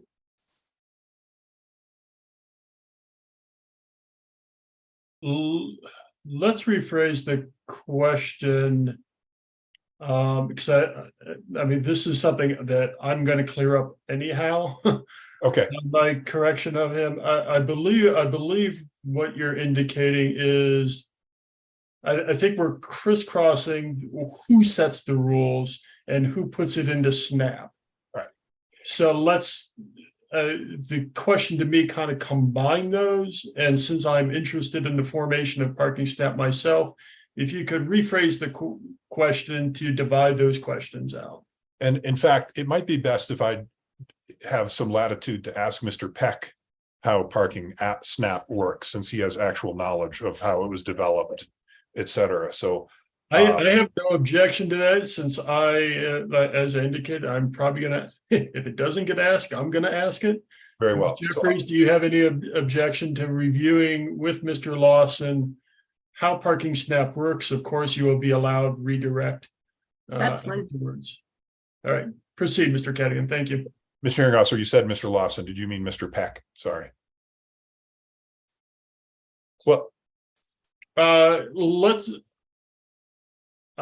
not ready to move away from witness Lawson, so we can dismiss him as promptly as possible. You can ask Mr. Lawson how Parking Snap is used, in his experience. understood. All right. Mr. Lawson, so with regard to this Parking Snap application, when you see a vehicle that appears to be illegally towed, you enter information into the parking Snap app, correct? Correct. And the Parking Snap app tells you whether or not to tow, correct? Correct. And in the Parking Snap, you can see rules, correct? Correct. And sometimes the rules say parking in handicap, parking in front of a dumpster, things like that, correct? Correct. All right. And Parking Snap, you take a photograph of the vehicle and that gets saved to Parking Snap, correct? Correct. And it has a date and time, correct? Correct. All right.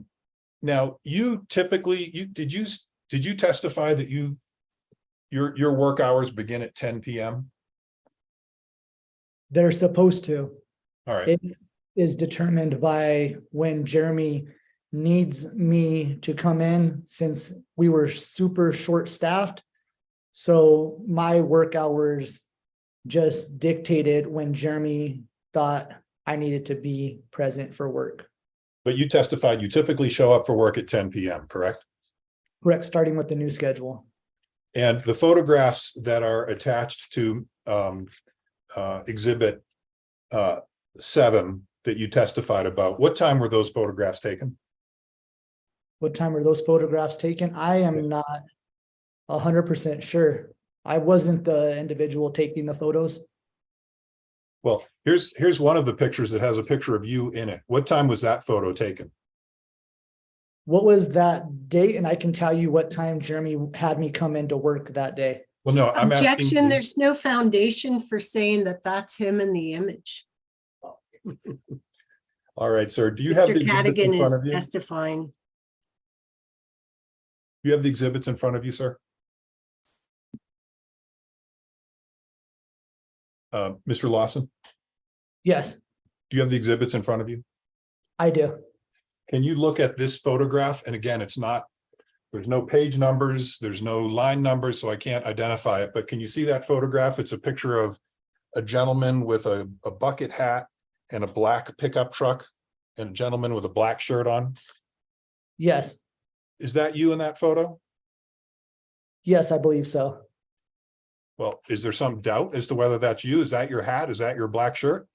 Yes, What time was that photograph taken, sir? it could have been taken between the hours of 2 o'clock in the afternoon to 6 o'clock in the morning. Isn't it true that it was taken in the morning? I am not sure when the vehicle, like, pictures were taken. You did not enter any information into Parking Snap regarding that BMW, did you? I did. I'm sorry, you did not enter any information regarding the booting of that vehicle into Parking Snap, did you? Objection, Is the objection, Ms. Jeffries? he's referring to the booting incident, which we've determined is not going to be heard today. I'll withdraw the question, Mr. Hearing Officer. Thank you. Mr. Lawson, did you arrange with Mr. Crespin to be at that apartment complex when that photograph was taken? No, So it was a coincidence that he just happened to find you at that particular parking lot at that particular time? when I originally spoke with Mr. Crispin and the other PRC individual about a safety issue I had with my tow truck, they asked me what complexes I normally patrol. And I told them I try to stay on the west side.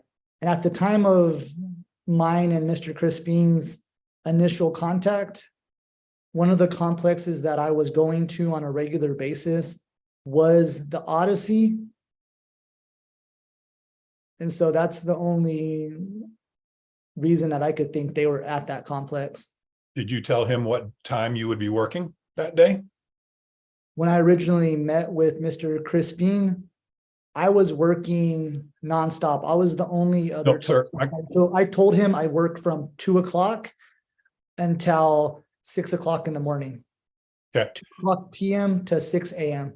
So you told him your work schedule and you told him what apartment complexes you usually patrolled, correct? Did you say yes? Yes. All right.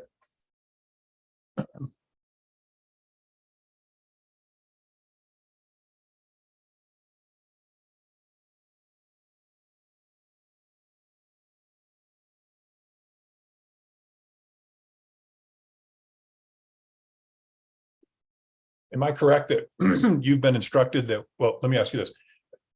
Have you observed that the parking warning signs are regularly taken down by other people, stolen, vandalized? No, Okay. Have you been instructed to replace the parking signs, no parking signs, if you see one that has been taken down? I've been instructed to notify Steve and Jeremy when we have a complex that does not have our towing signs, because we were using ACP and auto shackle signs to take photos to justify our tows. All right. I have no further questions. Thank you. Redirect, Ms. Jeffries? Yes. Mr. Lawson, could you provide us some more details on that last statement regarding the signs that identified auto shackles and ACP? I'm going to object. Relevance beyond the scope. I'm going to sustain the objection based upon, I felt the question was overbroad. Can you be more specific, Ms. Jeffries, so I can make a specific determination? Sure, I just wanted him to elaborate on his last statement regarding the replacement of signs that Okay. identified ACP and auto shackles as opposed to enchantment towing for the tows. All right, ask the specific question regarding that, not just the broader scope there.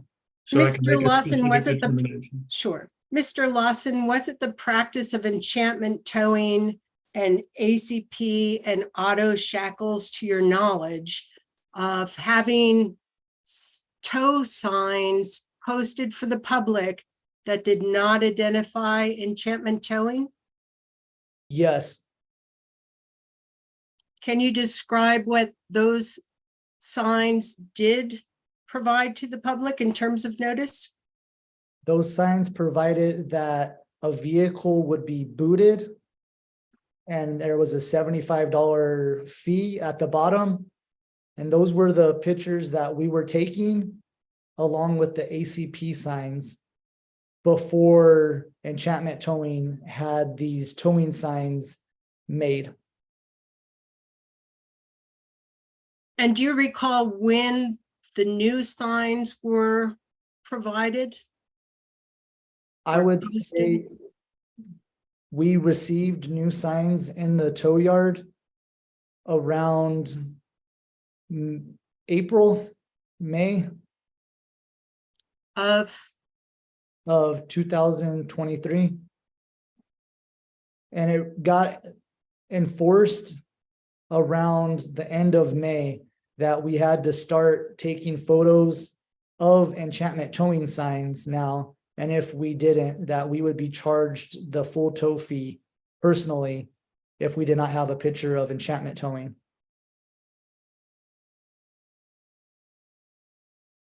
and so you were directed to replace the old signs with the new signs? We were directed that if we showed up to an apartment complex and there was not an enchantment towing sign present, to install a sign the best that we could so we could get our photo. We didn't secure the signs because we don't have the equipment to screw signs into concrete walls. So we would try to squeeze signs behind pre-existing signs.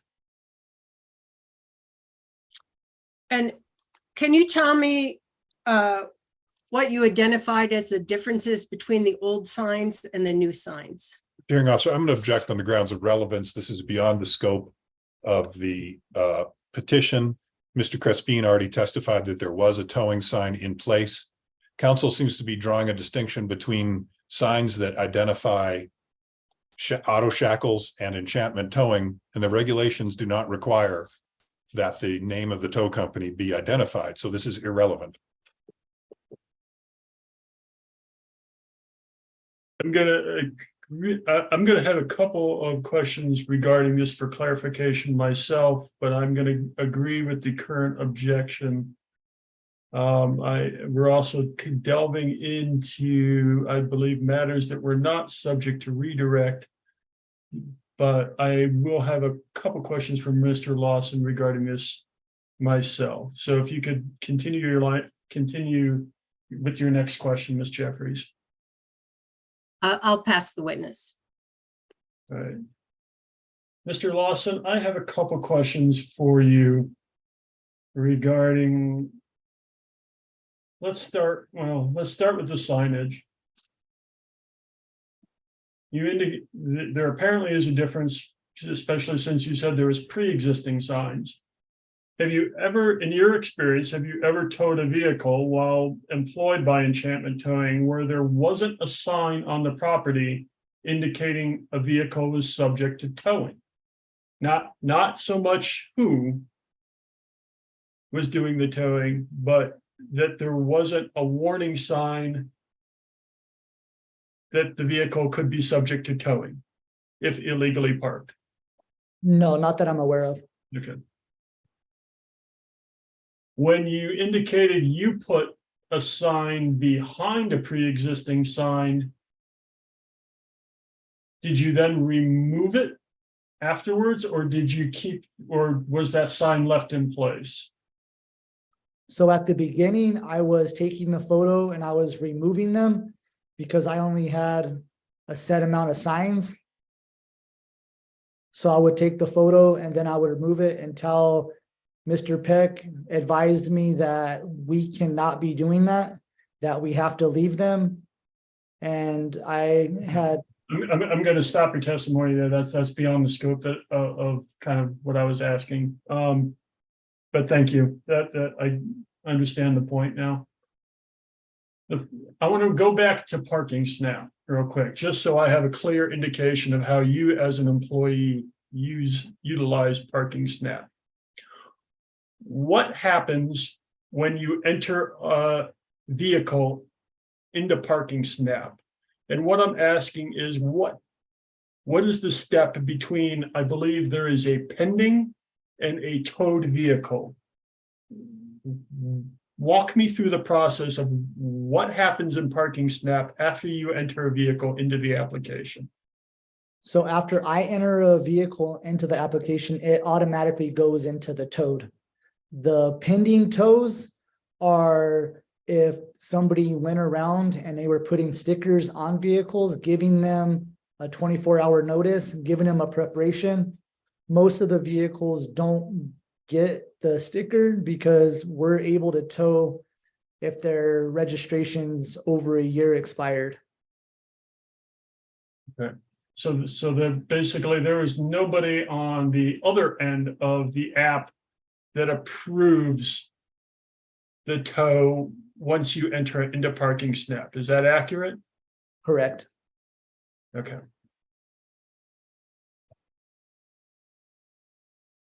No further questions from myself. Any redirect based upon my questions, Ms. Jeffries? No, Any recross based upon my questions, Mr. Cadigan? No, sir. All right. Any other, Ms. Jeffries? Is it all right if I excuse this witness? yes, you may. Right.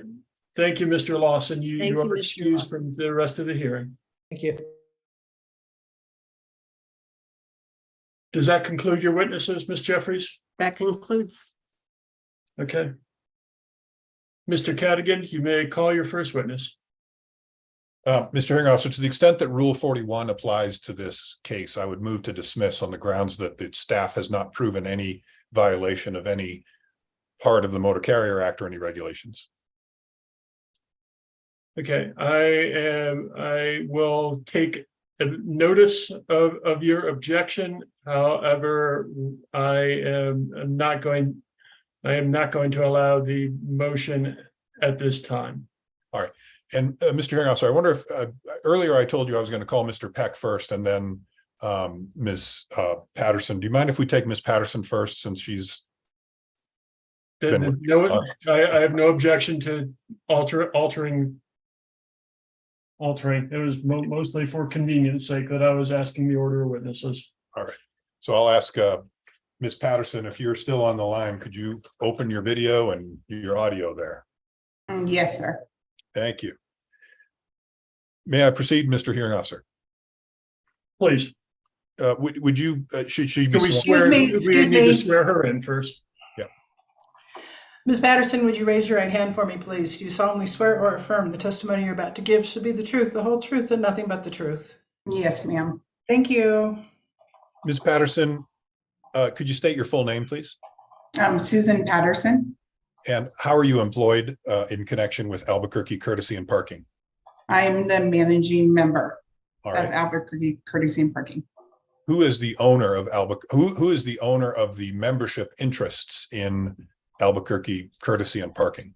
I own the membership. All right. Did you prepare this pre-filed testimony of Susan Patterson, which has been offered as exhibit 2 in this matter? Yes, Is everything in your pre-filed testimony of Susan Patterson true to the best of your knowledge? yes, sir. If I were to ask you these questions, would you give the answers set out on this pre-filed testimony? Yes, sir. All right. Is there anything that you need to add to correct or modify what was said in this document? No, sir. With that, I would offer the pre-filed testimony of Ms. Patterson, Mr. Hearing Officer. I believe we've already accepted that onto the record. All right. So I'll pass the witness. Thank you.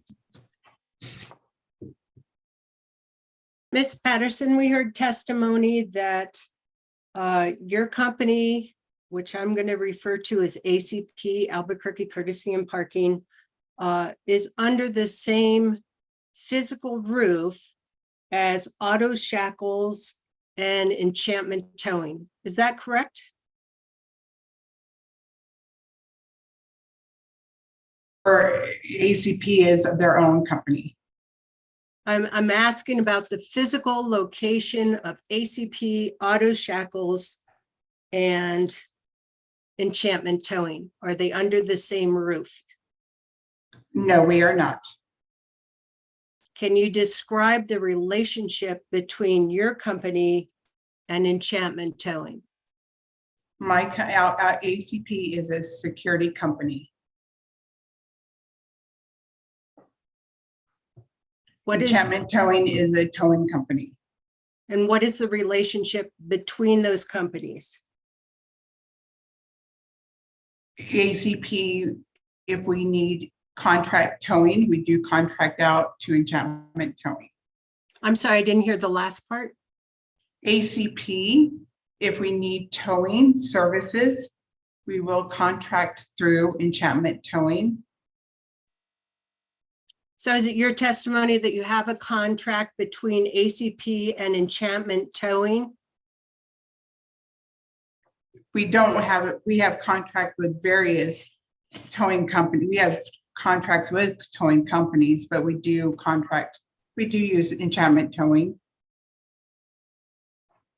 Okay, I hear you saying that it's not exclusive that you use Enchantment Towing. Did I get that correct? We can use other towing companies. Yes, ma'am. Have you, in the past year, have you used other towing companies? Yes, ma'am. So I'm going to go back to the question, does ACP have a contract with Enchantment Towing?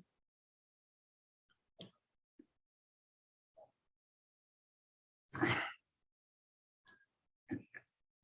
going to object on the grounds of relevance. Yes, we do. Legal, well, and legal conclusion as to what is a contract. Are we talking about a standing written contract or a series of contractual relationships? But it's not relevant.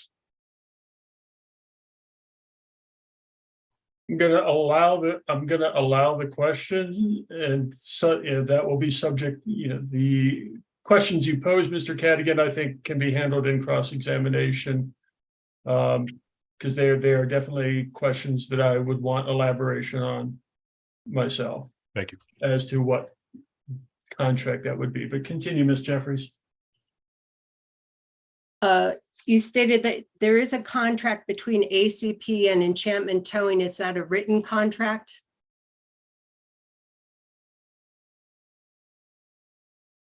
Yes.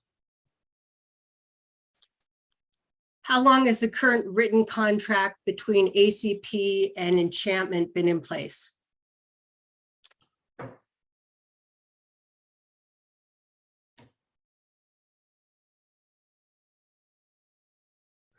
Since November, ma'am. Sorry.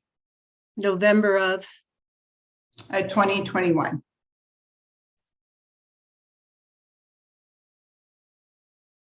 Have there been any modifications to the contract since November 2021? No. Does the contract provide Enchantment Towing with exclusive towing privileges for ACP? No, we can use others. Okay. You can use others according to the contract? Yes, ma'am. Okay. What is your relationship to Stephen Patterson? He is my husband. And what is your understanding of his relationship to Enchantment Towing? He is a partner with Jeremy Peck, shared holder.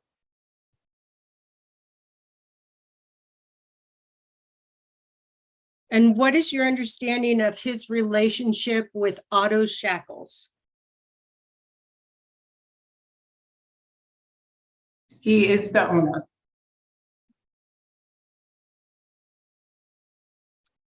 And what is your understanding of the relationship between Jeremy Peck and Otto Shackles? None.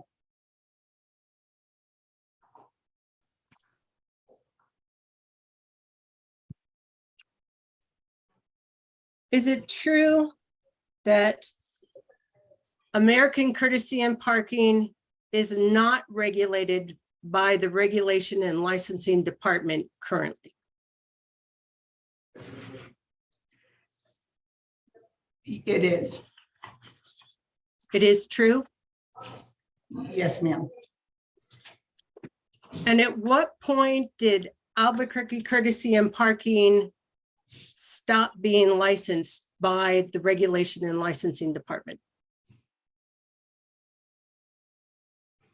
I mean, it is regulated. It is, I'm sorry. It's correct.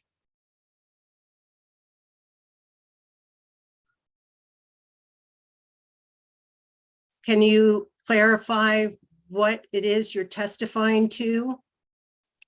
Repeat the question, I'm sorry.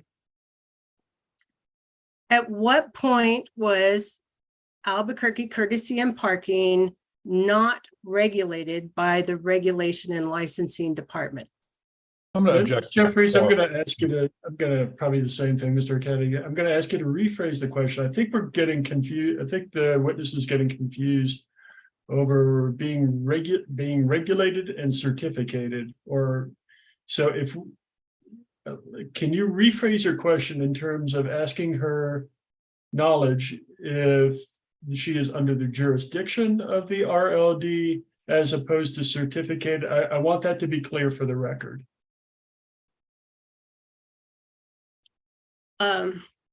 I think we're getting some confusion along the lines of questioning. So I'd ask you to rephrase your question so that she is aware of what she is responding to in regards to regulation and the certificate. So she knows exactly what you, and I want that clear for the record as well. So I'm sorry, Mr. Hearing Examiner, I don't understand the certificate aspect of it. I know we have certificates for motor carriers, but this is a security company, and I'm asking about her authorization by Regulation and Licensing to conduct. Sorry, authorization. Okay, we'll use that. Sure. Right. So I'm crisscrossing my words as well. So let's make sure she knows what she's answering in terms of regulation and the last authorization she had from that regulation. Just okay. so that's clear on the record. Mrs. Patterson, ACP is a security company, and the Regulation and Licensing Department is responsible for authorizing security companies. Is that correct? Yes. Is ACP authorized currently by Regulation and Licensing Department? ACP is under the jurisdiction of Regulation and Licensing Department. Okay, that's not my question. My question, Sorry. yeah. My question is ACP currently authorized by RLD, Regulation and Licensing Department? Yes. They are still, yes. What is the license number? I do not have that with me. Sorry. It's okay. I want to bring your attention to Staff Exhibit 8.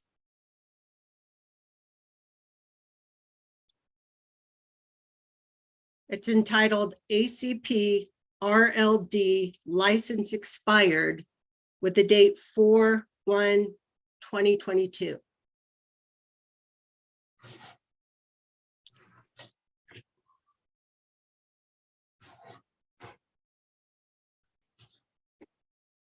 Can you show me? I don't have that. I'm sorry. I don't believe this has been admitted, Mr. Hearing Officer. I would object to questions about an exhibit that has not been admitted. I believe I conditionally admitted it solely based on the jurisdictional question. So, Ms. Jeffries, are you referring to it regarding the jurisdictional question, or what is the basis that you? So the would refer to jurisdictional that? question is established in law that Regulation and Licensing Department does have authority over security operations throughout the state. So that's already established. The question regards whether or not ACP is currently authorized by RLD to act as a security company. Okay, I believe you can ask. I would add, let's rephrase in terms of, I don't think we need to refer to this document, just rephrase your question to ask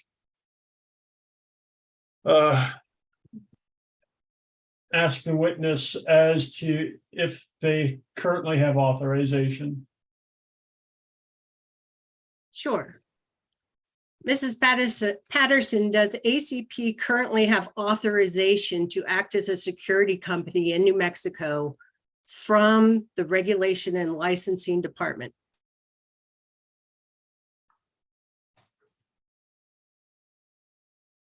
Say, can you repeat that question? I'm sorry. Are you looking at something that's distracting you right now? No, ma'am. I'm at my office as well. Mr. Hearing Officer, and I have to object. The language she's using is inherently confusing. There's a difference between authorized and licensed, and she's mixing the witness up. I don't know if it's intentional or not, but she's using imprecise language. Mr. Hearing Examiner, the witness appears to be distracted with something. She doesn't appear to have. Mr. Kettigan, and I'm gonna like ask the question. I think the question we're getting at is do they maintain an active license? Is the license currently active? Is that accurate, Ms. Jeffries? Yes, that is accurate. Could we please have the witness attend to the hearing and not to, it appears like she's looking at text messages. I would ask that the sole attention of the witness, as directed in the orders for Zoom protocol, that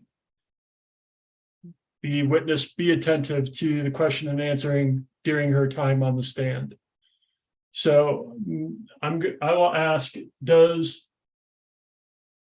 is the license from the RLD currently active? Our attorney did indicate that we still can operate as normal.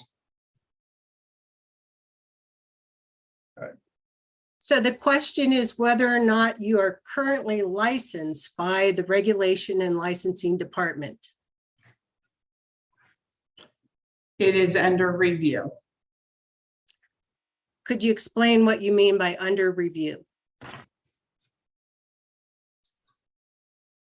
I believe there was an incident that happened a while back in 2021 that we reapplied, and that in early 2022, and we have been that the state requires us to every 6 months to send all of our operating cost employees and everything to the state. So we're in operating and we've been sending all required documents. And when we've you been say you're working- required, I'm sorry, go ahead. And we've been working. So we know we've been working with the state. So we know that we're in operating. Mrs. Patterson, isn't it true that ACP's license expired on April 1st, 2022?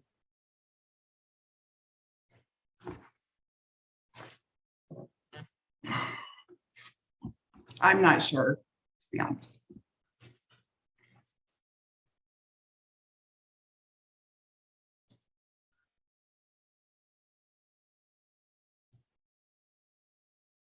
But it's your testimony today that ACP is continuing to operate as a security company in New Mexico since April 1st, 2022?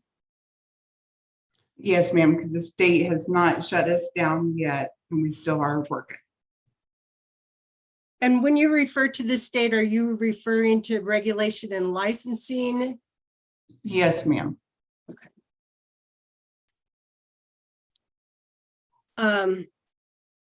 It's the contract that is established between ACP and Monarch Properties that is provided as Staff Exhibit 3. Is that contract still in place? Yes, ma'am.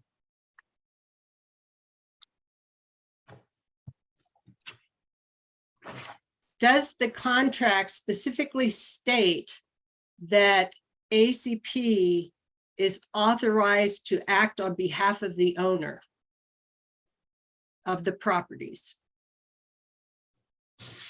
ACP, yes.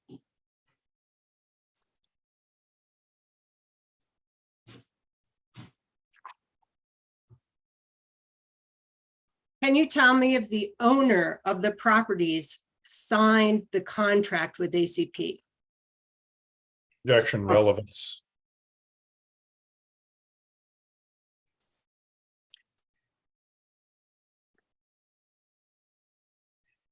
Sustained, can you ask in terms of,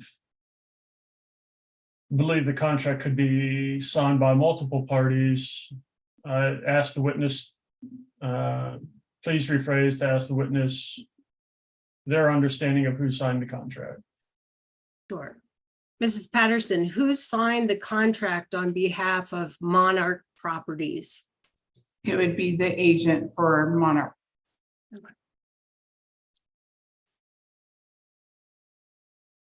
Anyone else? No, And isn't it true that the contract between ACP and Monarch Properties states that ACP is able to tow vehicles?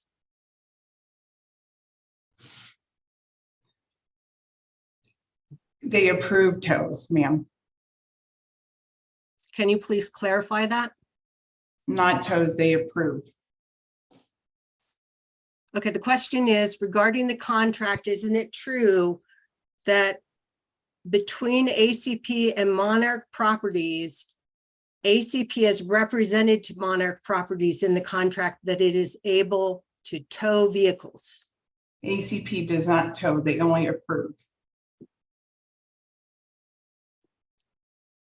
Mr. Hearing Examiner, I want to point out that the witness has been evasive to my questions and has been distracted throughout. Mr. Hearing Officer, I would object to that characterization. Yeah, Counsel was asking. I'm going to allow for the question to stand. I think will be subject to redirect anyhow. I believe, Ms. Jeffries, what you're referring to is Staff Exhibit 3, which indicates ACP will tag, boot, and tow vehicles as part of the parking enforcement. Is that correct, Ms. Jeffries? That's correct. Okay. And is that essentially you are asking, is your proceed with your line of questioning but with specific reference to the exhibit line that you are referring to? I think that's what's causing some of our confusion here. That's okay. We can move on. Okay. Do you have further questions? I do not. Okay, Mr. Cadigan? No questions. Thank you. Okay. I have a couple of questions for Ms. Patterson. Ms. Patterson, who does the invoicing for ACP when there is a towed vehicle? Who is responsible for the invoicing for that vehicle? ACP is not a tow company. Enchantment Towing does the billing. Okay, have you ever assisted with Enchantment Towing's invoicing? Never. Okay, so your name would not appear on any invoices? Is No, that your sir. testimony? All right. Redirect, any redirect from my line of questioning, Mr. Cadigan? No, sir. All right, any further questions for this witness, or can the witness be excused? You can be excused on my account. Yes, Uh, that's fine. Witness is excused. Thank you, Mrs. Ms. Patterson. Patterson. Thank you. Call your next witness, Mr. Cadigan. We would call Jeremy Peck, Mr. Hearing Officer. Mr. Hearing Examiner, is it possible we're getting close to the lunch hour? Is it possible for us to take a break before we move on to Mr. Peck? I am monitoring the time. Mr. Cadigan, how long do you think your direct examination questions will be? 2 minutes. Okay. Ms. Jeffries, is it all right with you if we do the first part, and then we can take that lunch break and then come back with your cross, if that's amenable to you? That's good. Thank you. And I think our court reporter will agree with us. Yeah. All right, Mr. Cadigan, proceed with your direct. Thank you. Mr. Patterson, or Excuse me, Cadigan, yes, sir. Yes. I'm going to swear Mr. Peck. Would you raise your right hand for me, please?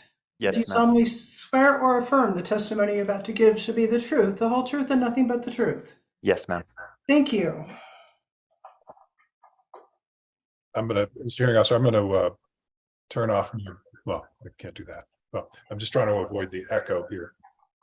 Mr. Hearing, Mr. Peck, take a look at what has been marked as exhibit, Enchantment Towing's Exhibit 1, which is your pre-filed direct testimony. Yes, sir. Is this your pre-filed direct testimony? Yes, sir. How are you employed today, sir? I am still the executive CEO of Enchantment Towing. And are all of the facts contained in your pre-filed testimony true to the best of your knowledge? Yes, sir. And if I were to ask you the I question. think we're having a problem with his audio. I don't know if his headset microphone is on. Madam Court Reporter, are you able to hear Mr. Peck? I I'm can hear sorry, him. guys. I can hear trying him, to- but he is very low. Okay. A bit of an echo. Me and Michael might have to slow down so he can mute when I'm talking and then I mute when he is, because we're getting an echo in here. So please just bear with us. We're in the same office, Sure, separate computers. sure. I will mute mine and let him continue and then re-answer. All right, Mr. Peck, is your pre-filed direct testimony that's attached as exhibit, or which has been admitted as Exhibit 1, true and accurate to the best of your knowledge? Yes, sir, it is. And if I were to ask you the questions on your pre-filed testimony, would the answers be the same as they are in the pre-filed testimony? They would be. All right, and do you have anything that you need to add to clarify your testimony? I do not. All right. And then also, could you take a look, please, at the pre-filed rebuttal testimony of Jeremy Peck, which was all previously submitted? Yes, sir. Is this your rebuttal testimony? Yes, sir. Is everything in this testimony true? Yes, sir. And if I were to ask you these same questions, would you give the answers that are in your pre-filed rebuttal testimony? Yes, sir. Okay, I'll pass the witness. Thank you, sir. Can you give me that rebuttal? Mr. Examiner, you're muted. Ms. Jeff, do you wish to ask any questions at this time, or as I indicated, time-wise, we can take a lunch break and come back to Mr. Peck after the lunch break? Yes, I'd prefer to take a lunch break and come back. Okay. I have 11:41. 45, what is everyone's preference? 45 minutes for lunch, 45 minutes for lunch, come back at 12:30? Yes, I think everyone's nodding, yes. With everyone is I'm seeing nods. All right, so let's take a 45-minute lunch break. We will resume at 12:30. Great. You're Thank you. off the record. Thank you. Thank you.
Okay, I have 12:30.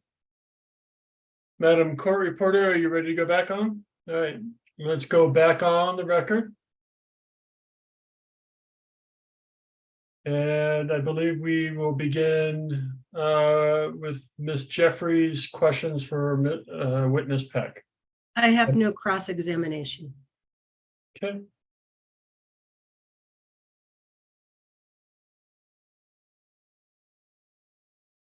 Any other questions for this witness?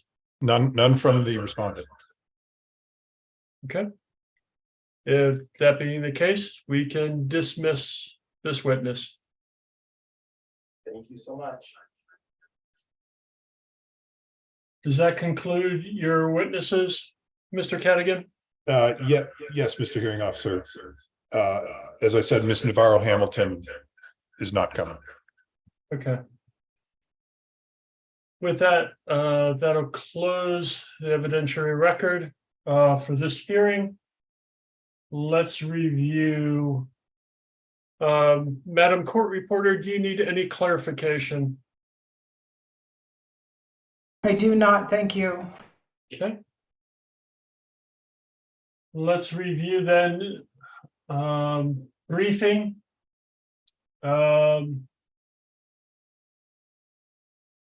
Does either party request briefs? The respondent would like to brief, yes. Staff would also like to brief. All right, we will order a briefing then. And that is all subject to 1.2.2.36. And the time for filing, which will basically be 20 days after the date the complete transcript of the hearing is filed with the commission. The response briefs can be filed 13 days after the service of the opening briefs, which I'll stick to.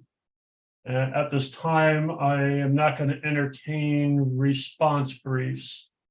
I would like, obviously, you're free to put into your brief whatever you feel is relevant. I am particularly interested, though, in a review of whether or not the pre-signed PPIs are in compliance with the rule or in violation of the rule, and if they're in violation of an exception to that rule exists. So I would definitely be interested if the parties enter that into their as a part of their briefs, but obviously you are free to brief as you see fit. So I'll probably put in order together by the end of the week, just establishing the briefing schedule, which will essentially say once we have that transcript, you have 20 days and response briefs are 13 days after that.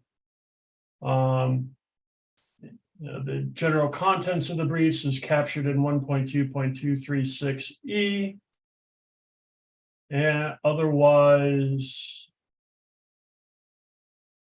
as I said, if staff feels that there are other potential violations that need to be addressed, I would prefer those in a petition form.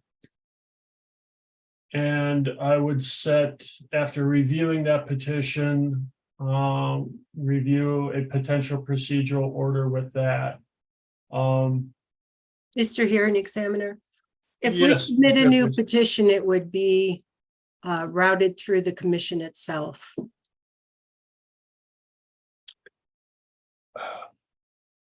I would prefer it be captured in this docket. So we have another docket involving Enchantment towing as well, which arose from a complaint. So I think that if we're going to be dealing with each of these in separate dockets, we should probably go ahead and submit it separately. Okay. And we can look at a potential consolidation at a later point. That's fine. Let's just stick to the briefing schedule then for what has been put into evidence today, and I'll try to get that order out by the end of the week, just as a reminder. Otherwise, are there any other questions or comments? Could we hear from the recorder as to when she expects to have the record ready?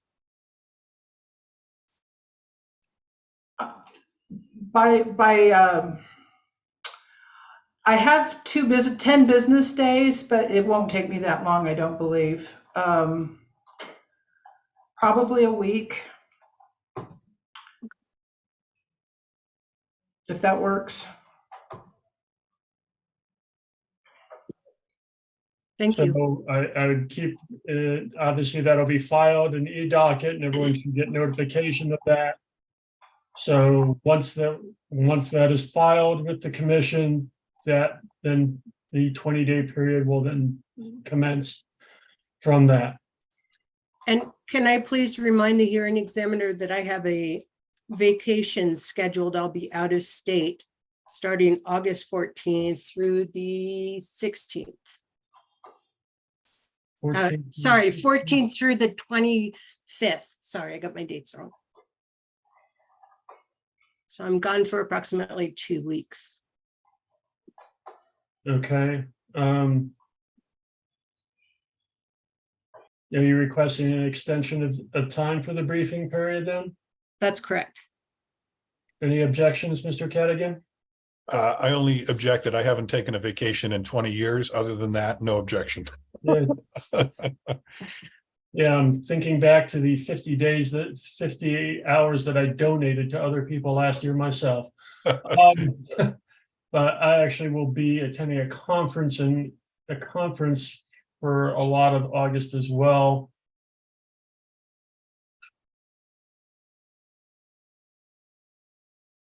I'm just looking at the calendar to figure out an appropriate time.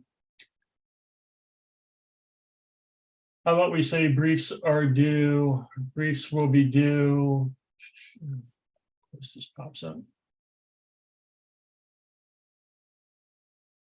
Let's just say briefing will be due. I'll allow the variance from the rule, and briefs will be due by August 31st. With reply and sticking to the same time frame for response briefs of the 13 days after filing of the briefs. Is that satisfactory? Yes, Fine. thank you. Okay, I'll put out an order then, putting those dates into effect. That should, I'll get that out this week, son, but that'll be well ahead of getting the transcripts. All right. All right. Anything further? Nothing from the respondent. No, just thank you to the court reporter. Same. Thank you. Appreciate it. Absolutely. Thank you, Allison. But if we have nothing further, we are adjourned. Thank you. Thank Goodbye. you. Have a good day.